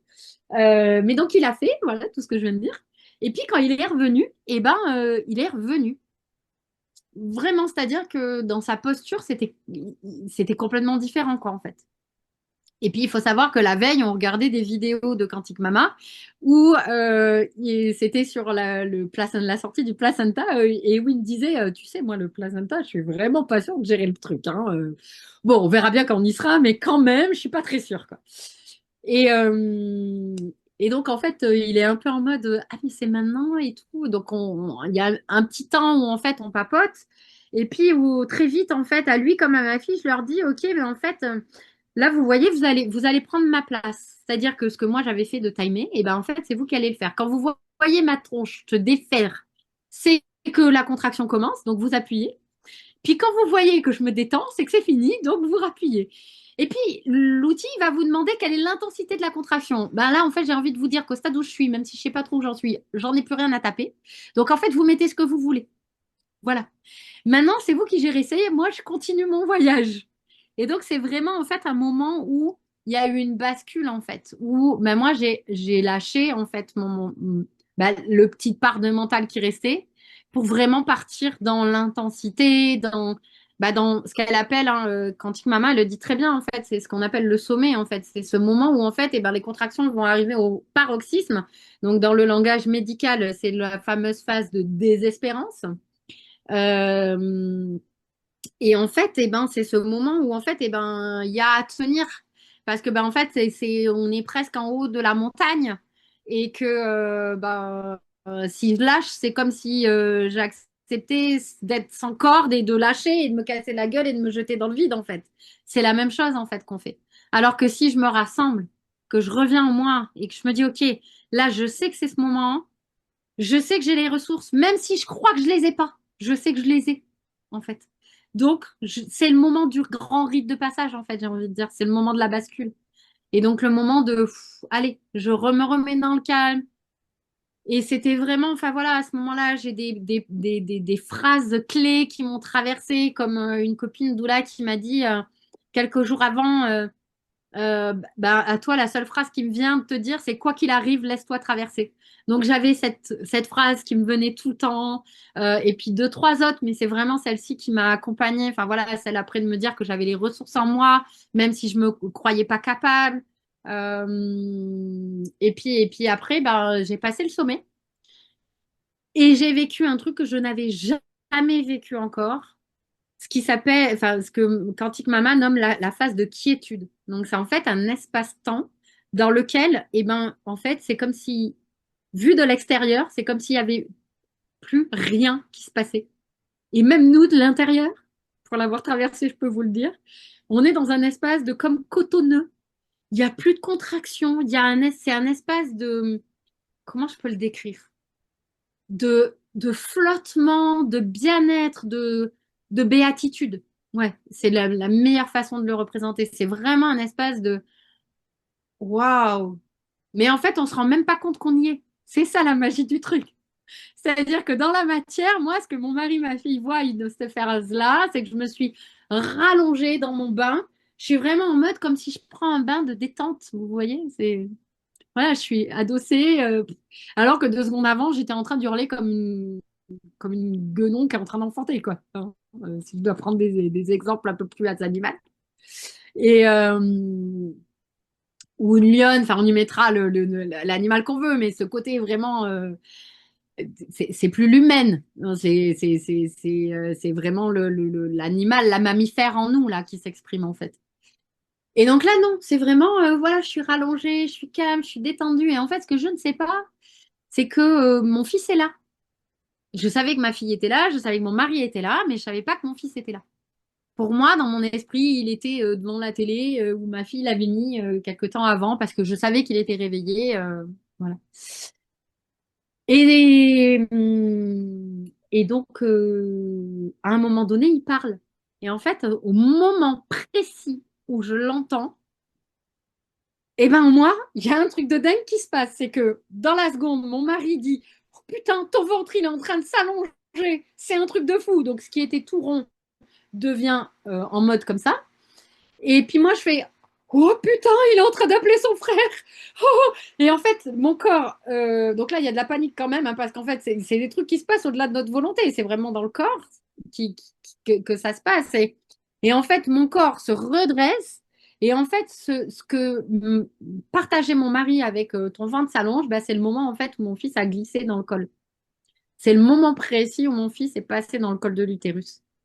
Et donc là, après, bah, le réflexe de mon corps, ça a été de se redresser parce que, ben, en fait, bah, ok, la posture dans laquelle t'es, là, c'est plus du tout la bonne, ma chérie, il faut changer de posture, quoi. Je suis plus dans la phase de quiétude. Et donc là, je suis dans la dernière phase, c'est vraiment la phase bah, de l'expulsion, du moment où bah, va y avoir vraiment la naissance. Et donc, et ben là, je me mets vraiment dans les. Enfin, c'est même pas je me mets, c'est tout mon corps agit au-delà de ma volonté, en fait. Et moi, je me rends juste à la volonté de mon corps. Moi, perso, Christelle qui je suis, il n'y en a plus, hein, là, à ce stade. Et, euh, et en même temps, j'ai très envie de leur partager à tous ce qui se passe en moi, en fait.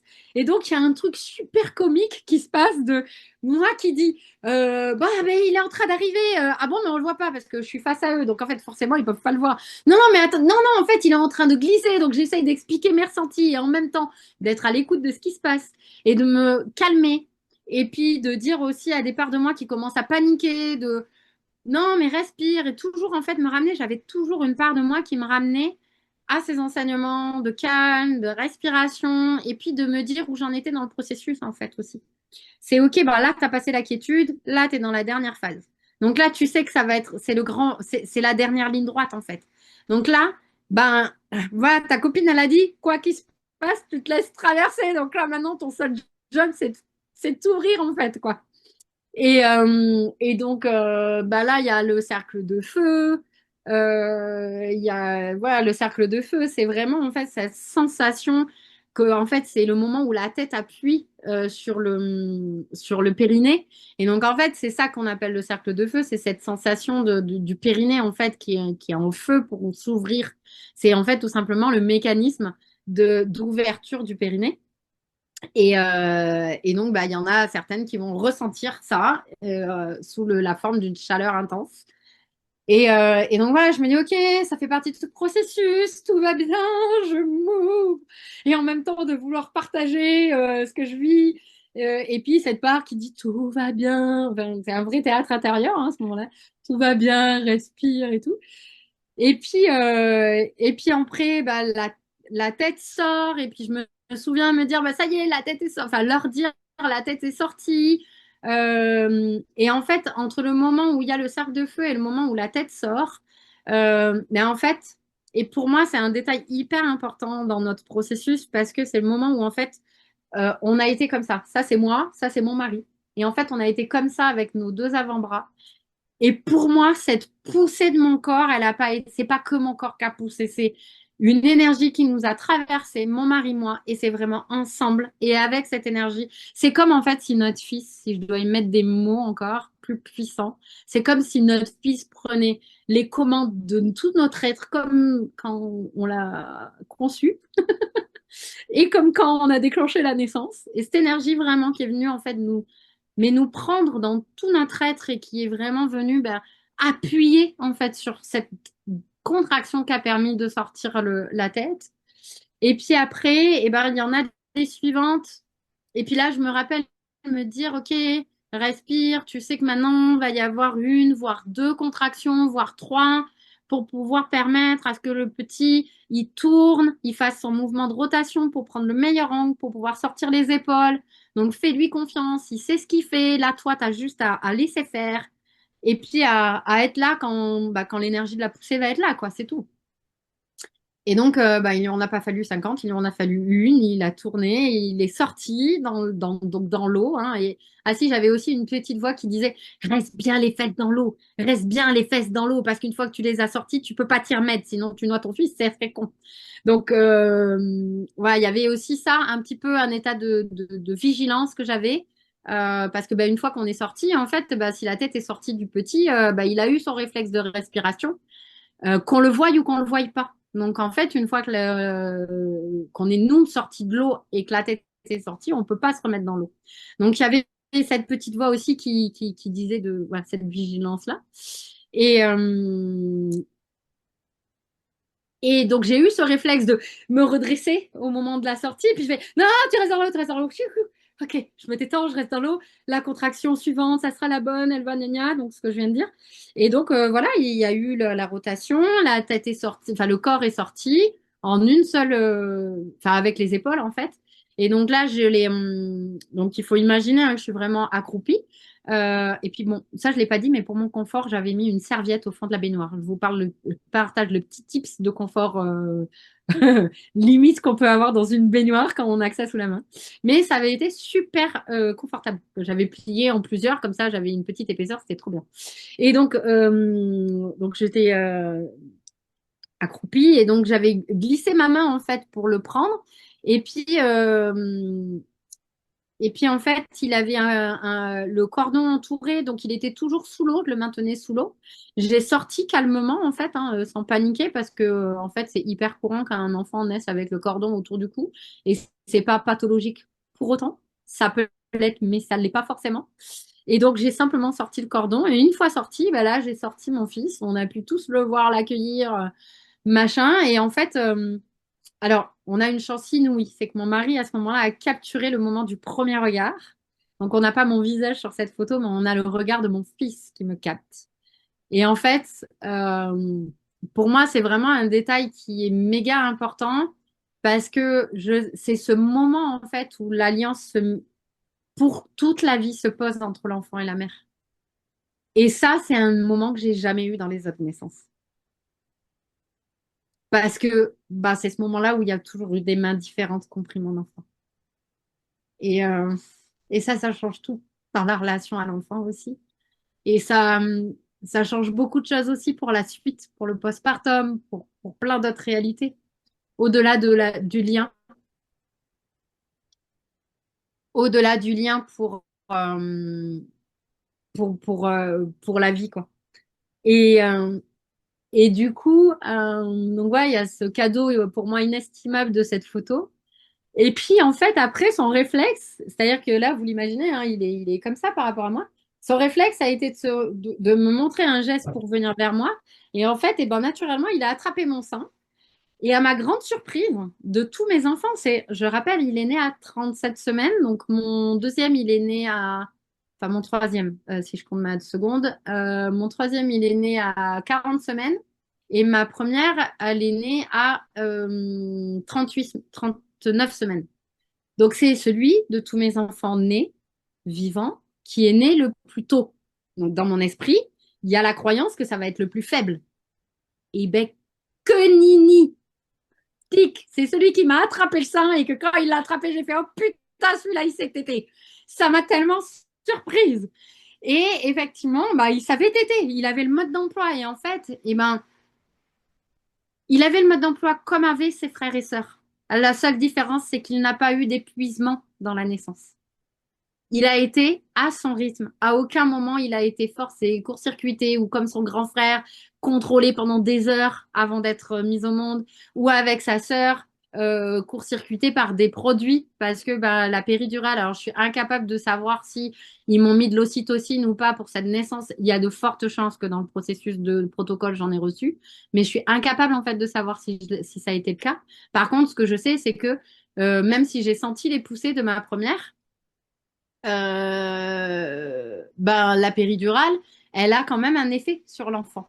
Elle n'est pas anodine. Donc, mes deux enfants précédents sont nés avec des particularités dans leur naissance qui font qu'ils sont arrivés fatigués de la naissance. Alors que lui, mais que dalle! Lui, c'était OK, moi j'ai suivi mon rythme, j'ai fait mon chemin, j'ai pas eu de résistance en fait. Donc j'ai pu y aller tranquille. Et donc je suis née avec tout mon potentiel d'énergie en fait.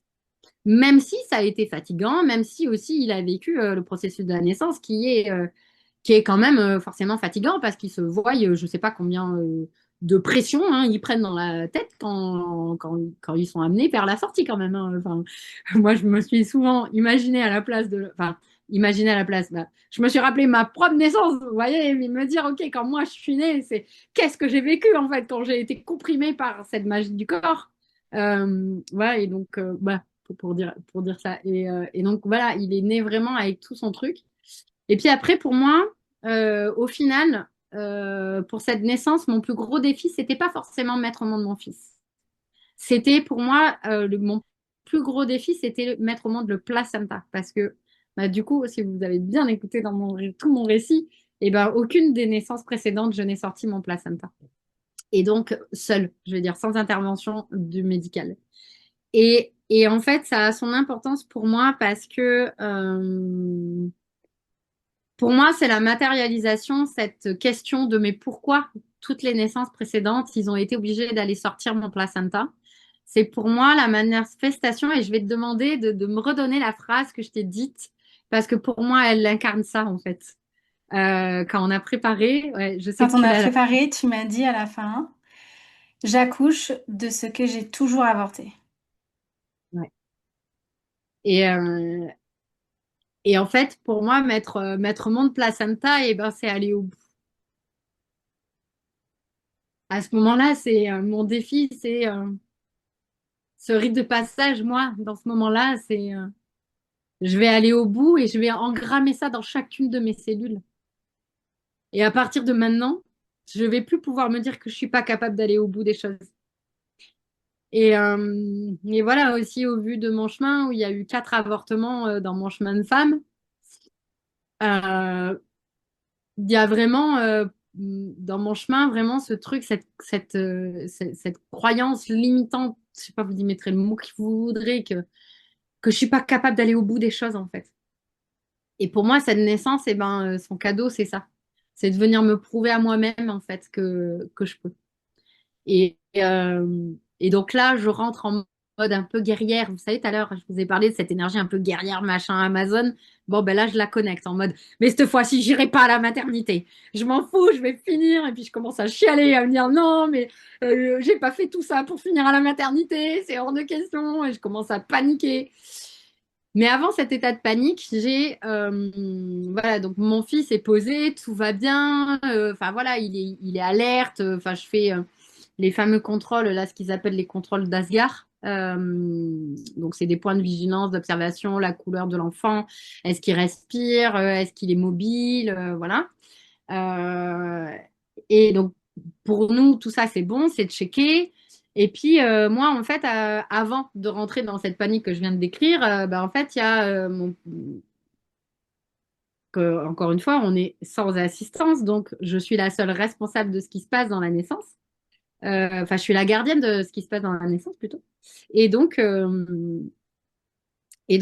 reprends mon check un petit peu mental. Ok, donc là, le petit est sorti. Ok. Et là, je vois en fait que l'eau dans le bain, elle est vraiment très, très, très, très, très rouge. Et donc là, je demande à mon mari, ok, à quel moment, en fait, le rouge s'est diffusé? Est-ce que ça a été avant la sortie du petit? Donc moi, dans mon esprit, c'était non, mais j'avais besoin d'un regard extérieur qui vienne confirmer mes observations, parce que bon, je suis quand même dans un état modifié de conscience hein, à ce moment-là, vous vous doutez bien, je suis trop là quand même. Et donc, j'ai besoin d'avoir ce double vérif. Et donc, il me dit non, non, ça a été quelques minutes après la naissance du petit. Donc, OK. Donc, pour moi, en fait, c'est un signe que bah, le placenta s'est décollé et que du coup, ça s'est passé normalement dans le processus, en fait. Et donc, mais moi, je suis pas sage-femme, donc j'ai aucun contrôle possible de, par exemple, la quantité d'eau de sang que je viens de perdre. D'autant que je suis dans l'eau, donc je peux pas en fait avoir cette notion-là. Et donc là, je retourne en fait, et ben dans la seule chose que je peux faire, c'est-à-dire mon ressenti. Et donc je me dis, ok, donc là maintenant, ben ok, donc dans la logique des choses, mon placenta s'est décollé. Donc là, j'ai besoin de voir où il est. Euh, et donc, et ben là, dans la posture, je vais juste insérer deux doigts et je vais toucher. Et donc là, je sens en fait je le sens en fait à travers mon col de l'utérus. Mais c'est comme s'il était bloqué, c'est comme si mon col s'était refermé. C'était vraiment la sensation que j'avais. Et du coup, je me dis, ok, donc bon, ok, donc il est décollé, c'est bon. Moi, comment je me sens? Bon, ben non, ça a l'air d'aller, machin. Bon, à ce moment-là, j'ai toujours pas bougé. Je suis toujours dans la même posture. Je me suis juste en fait assise. C'est la seule différence que j'ai fait, mais je me suis pas, par exemple, levée ou des choses comme ça. Et donc là, je me dis, et donc là, je rentre en mode, ok, donc maintenant, la suite, c'est le placenta. Et donc, je me dis, ok, ben, je vais y aller. Et donc là, je connecte à cette énergie. Et donc, après, la phase de panique. Et là, puis là, je me dis, non, en fait, bon, ben, je vais pas sortir le placenta de suite, en fait. Et je me rends à l'évidence, en fait. Et puis, je me dis, ok, mais là, je commence en fait à saturer. Là, je commence à fatiguer. Je commence à en avoir marre d'être dans l'eau. Et donc, j'écoute en fait ce ressenti et je dis à mon mari, OK, bon, ben là, tu vas m'aider et tu vas m'aider à transférer jusque dans la chambre. Et entre-temps, bah, mon mari, ma fille avaient déjà préparé le lit. Enfin, donc, ah si, ça, je ne l'ai pas dit, mais entre le moment où mon mari et ma fille se sont réveillés et le moment où donc mon fils est sorti à 6h10, il s'est passé qu'une heure de tout ce que je viens de vous raconter. De la fin, vraiment. Qu'une heure. Et donc, en une heure, ils ont quand même eu le temps d'aller préparer la chambre, machin. Et donc, voilà, ça, c'est des choses qu'on avait vues en amont de préparation. Donc, ils avaient mis la laise, ils avaient mis un drap, ils avaient mis après les alaises, les carrés d'alaise qu'on a aussi à la maternité, qu'on avait acheté en amont. Et donc, je savais qu'en fait, bah, je pouvais en fait me lâcher dans le lit, entre guillemets, et j'avais pas de peur de salir mon matelas ou tout ça. Et donc, bon, quand je me suis mise debout pour sortir de l'eau, là, j'ai eu un moment de ouh, ça tourne. En fait, j'ai peut-être utilisé vachement d'énergie quand même, en fait, malgré tout. Et donc, bah, en fait, je demande à mon mari de vraiment, et donc là, on parle beaucoup comment, voilà, comment il peut se m'aider, en fait, parce que moi, j'arrivais pas à lui donner notre fils. Pour moi, c'était pas possible. C'était aide-moi, moi, à me m'amouvoir, en fait. Et puis après aussi, ce qui fait que j'avais pas trop envie de donner mon fils, c'est que bah, j'avais un peu le cordon entre les jambes et qu'en fait, à ce moment-là, bah, il y a la conception de ce que va être le moment et puis il y a la réalité quand tu vis le moment. Autant te dire qu'en fait, tu dis, oh, ah ouais, c'est bizarre quand même la sensation. Donc, t'as pas trop envie, tu sais, de donner ton fils et puis que quelqu'un bouge avec le cordon sans trop être. Parce que t'es relié, quoi, tu vois. Donc, bon. Donc, en fait, c'est ça qui faisait que je voulais pas donner mon fils.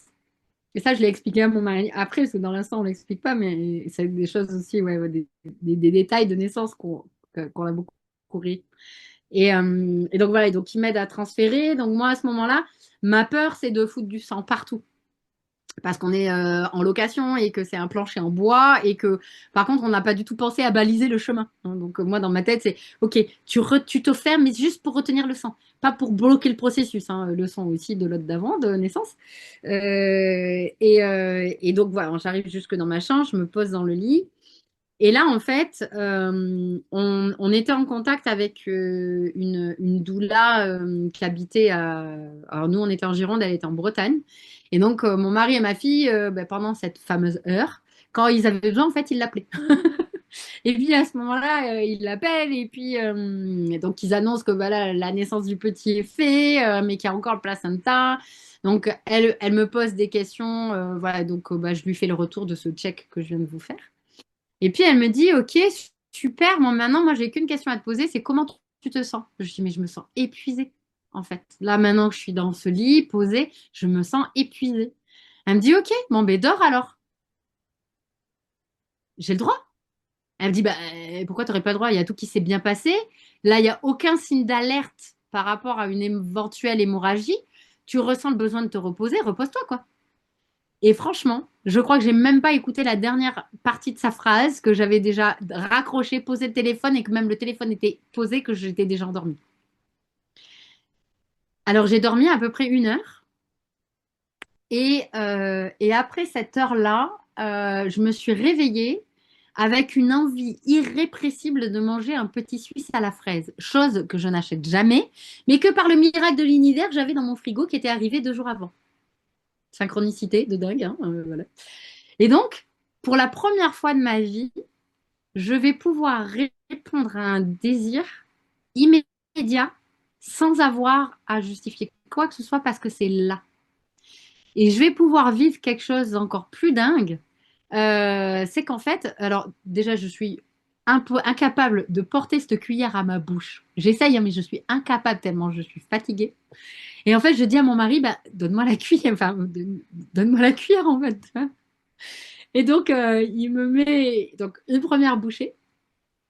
Et là, je découvre quelque chose que je n'ai jamais vécu. Donc, autant l'orgasme dans mon corps, je le connais, autant dans ma bouche, je ne connaissais pas ça. Et là, en fait, eh ben, le fait de pouvoir satisfaire une envie, un besoin immédiat, sans contrainte, de quoi que ce soit, je vis une extase dans ma bouche de dingue.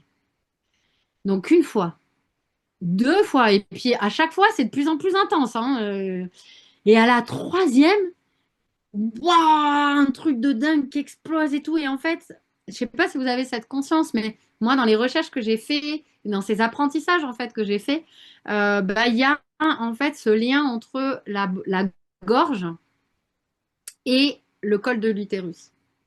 Et donc, en fait, à ce moment-là, je sens, en fait, cette explosion que je sens là dans mes papilles de bouche, elle déclenche en fait, une ouverture ici qui fait qu'en fait, ça se répercute dans mon col de l'utérus et ben, celui qui s'était refermé s'ouvre en grand et mon placenta descend dans le vagin. Et là, je fais à mon mari, OK, là, je peux plus, stop. Et donc, j'ai l'élan irrépressible de me redresser comme dans la phase précédente, hein, de je suis allongée, je me redresse. Et donc, en fait, là, je commence à vouloir dire, je vais me mettre en position accroupie. Et là, ma fille rentre avec le téléphone et la copine Doula. Et puis, ma fille dit, elle te dit de te mettre en posture accroupie pour aider avec la pesanteur pour faire sortir ton placenta. Euh, et puis là, j'explose de rire parce que je suis dans une jouissance infinie à ce moment-là, dans ce que je viens de vivre, dans ce que je vis. Et puis je fais, ah, c'est trop marrant, c'est ce que j'allais dire. Et du coup, je dis à mon mari, ok, bon, ben là, maintenant, ça allait dire un truc parce qu'en fait, je vais chercher le bassin là, quoi. Là, j'en ai marre, je veux que ça s'arrête, quoi. Et donc, je pose mon fils, du coup, comme je peux.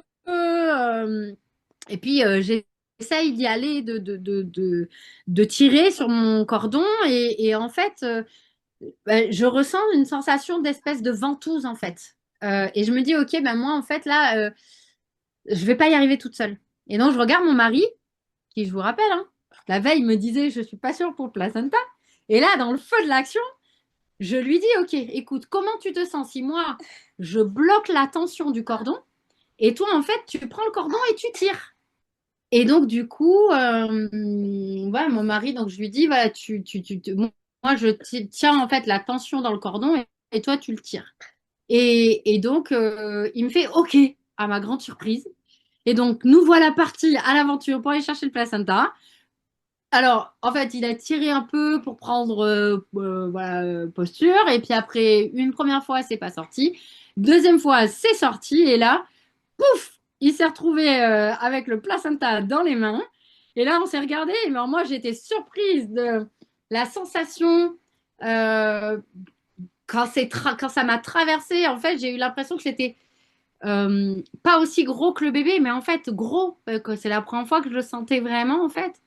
Et puis lui, il s'attendait à un steak, il a eu une entrecôte, quoi. C'est ce qu'il dit quand il le raconte. Et du coup, ben voilà, il a délicatement posé, du coup, c'est lui qui l'a réceptionné, il a délicatement posé dans le, Bon, ça l'a dit. dans le saladier, merci. Et puis après, voilà, on a pu vraiment se poser. On a pu appeler bah, la copine Doula pour lui dire ça y est, c'est tout fait. Et puis après, j'avais réussi à trouver une sage-femme qui était prête à venir ensuite de couche immédiate à partir du moment où toute la naissance était finie, donc bébé placenta, et que tout s'était bien passé. Et donc du coup, bah, il l'a appelée. Elle est venue dans l'après-midi après, voilà, pour prendre la suite. Et puis donc du coup, eh ben, il y a eu 4 heures entre la naissance de Raphaël et du placenta. Donc lui est né à 6h10 et le placenta est né à 11h10 précisément. Donc ça nous a fait beaucoup rire ce 4 heures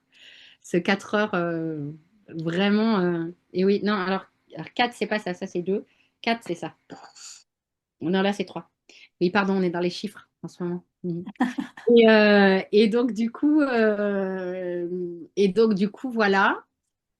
Euh, Quel est l'enseignement que tu reçois de cette expérience-là? Quelle est la transformation qui s'est passée?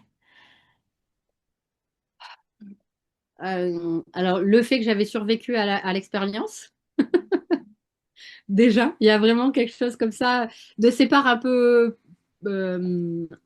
qui était connecté aux peurs. Elle disait ça, waouh, on a survécu.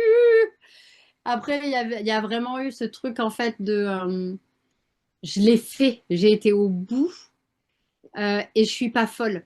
Je suis pas folle aussi d'avoir voulu le faire comme ça sans assistance. Parce que pendant la grossesse, on avait dit au final qu'on allait le faire avec à la maison, mais on a menti tout le long en disant qu'il y aurait une sage-femme euh, parce qu'on ne voulait pas que les gens nous partagent leurs peurs et que bah, déjà rien que ça leur nous faisait partager des peurs. Donc voilà, on avait déjà géré nos propres peurs et qu'on voulait pas s'en rajouter. Euh, et du coup, la transformation aussi que ça a eu, c'est que, mais voilà, ce que je disais par rapport à ce placenta, c'est en fait la naissance, c'est un rite de passage à part entière. Ça fait partie de nos rites qu'on a à passer, nous, en tant que femmes. Et les hommes, ils en ont d'autres à passer. Nous, c'est le nôtre. Et ça ne veut pas dire qu'on n'est pas femme si on passe pas le chemin de la maternité et de la naissance. C'est pas ça non plus que je dis. Mais quand ça fait partie de notre chemin d'incarnation, ça fait partie de nos rites de passage. Et pour moi, cette naissance complètement libre, de toute façon, c'est comme ça que j'en parle, hein, pour moi, c'est la naissance que j'ai vécue de façon libre et autonome. Et ben, c'est ça que ça a ancré en moi. Le fait que je suis libre de ma vie et que je suis la seule gardienne de ma vie. Chacun de mes enfants a sa vie. En fait, on n'est pas en fusion. C'est pas, c'est pas je suis la mère de un tel, et c'est moi qui vais diriger leur vie. Non, on a chacun nos chemins de vie et on a choisi dans cette incarnation de les partager ensemble parce qu'on a des choses à apprendre ensemble, des défis ensemble. Voilà, mon fils a besoin intense, et ben il vient chercher des choses précises avec nous et nous on vient apprendre des choses précises avec ce chemin-là. Et il y en a beaucoup. La persévérance, la confiance, comment montrer à l'autre qu'il en est capable. Et du coup, bah, c'est ça aussi que bah, ce chemin de mes maternités m'a offert, c'est que mais je suis super outillée maintenant pour accompagner mon second, mon troisième. Enfin, bon, bref, on y mettra le chiffre qu'on veut, ça dépend comment je présente, voilà, selon. Bref. Et, et,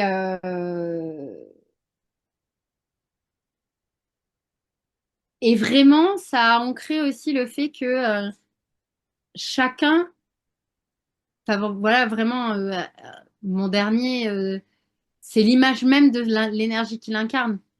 Il a son chemin et c'est ça qu'il est venu nous enseigner vraiment, en fait, dans cette naissance. On a tous un bout à faire dans le chemin, en fait, mais on est tous responsables du bout qu'on a. Et ça, il y a une phrase, moi, que j'ai reçue et que je dis souvent pour illustrer ça, c'est peu importe, dans toute relation, c'est un 50-50. Et peu importe le type de relation, c'est un 50-50. Et pour moi, c'est l'image de ça. Et puis après, personnellement, c'est aussi, ben voilà, aussi me montrer que arrêter de, enfin, c'est un ancrage pour moi de quand mes schémas limitants qui reviennent des fois me traverser, hein, me rendre visite, et ben c'est un ancrage pour dire, mais non, non, là, tu me racontes des conneries, regarde là ce qu'on a fait. Et donc, ça m'aide aussi à me rappeler à moi-même qu'en fait, eh ben, je suis capable, que j'ai tout pour y arriver. Et puis c'est ça aussi que je transmets hein, avec, j'allais dire, les femmes que j'accompagne, et puis même au-delà, avec ce que je rayonne maintenant de cette expérience, c'est le fait euh, c'est le fait de transposer ça, en fait, dans chaque réalité de vie, dans chaque domaine de vie, en fait. Et depuis 3 ans, et ben, c'est mon job, voilà, de transmettre cette réalité dans plein d'autres de mes réalités de ma vie et de faire, bah, grâce à ça, que bah, je suis de plus en plus dans mon chemin et dans qui je suis, tout simplement, quoi. Voilà Merci ce que ça. infiniment, Christelle, pour voilà, tout ce voyage dans lequel tu nous as emmenés, pour toute la conscience, moi, j'ai eu l'impression d'être à tous les endroits en même temps Et bah, c'est hyper riche et en même temps sur Terre et dans le subtil parce que voilà, tu nous as emmenés dans toutes les dimensions. Donc, merci infiniment Avec d'avoir grande partagé joie. ça Et avec merci, grand plaisir. merci vraiment. Pour moi, ça fait partie, voilà, des espaces de contribution qui sont aussi importants pour nous, les femmes, d'avoir des espaces où on peut repartager nos histoires de naissance et qu'elles soient, entre guillemets, belles et moins belles. Parce qu'en fait, il y a toujours des choses à apprendre, il y a toujours, et on a à apprendre les unes des autres. Ça, pour moi aussi, c'est vraiment quelque chose que ce voyage m'a appris. Ben, entre la première grossesse et la dernière, eh ben, au départ, j'étais seule. À la fin, j'avais un voyage autour de moi, quoi. Un voyage, un village, pardon. Dans le voyage, il y avait un village. Et ça, c'est aussi un grand enseignement pour moi d'avoir appris à me réouvrir, en fait, à, euh, à ce village. Parce que, ben, on le dit, hein, il y a cette phrase, je sais plus qui la nomme, mais il faut un village pour élever un enfant. Et j'ai pas dit éduquer, hein, c'est élever. Donc voilà, on est voilà, sur des choses à la fois, c'est du vivant. Donc il y a tous les espaces qui sont là et je suis heureuse si j'ai réussi à amener tout le monde en voyage avec moi parce que ça fait partie des choses ouais, qui m'animent vraiment dans mon cœur. Et quand j'ai ce retour, je me dis yes, j'ai réussi. Voilà, Merci ça c'est mon petit. infiniment. Merci pour cet espace. Et on te retrouve dans tes propres espaces. Alors, les liens sont déjà sous cette vidéo. Exact. Merci à Bisous. toi et à très bientôt.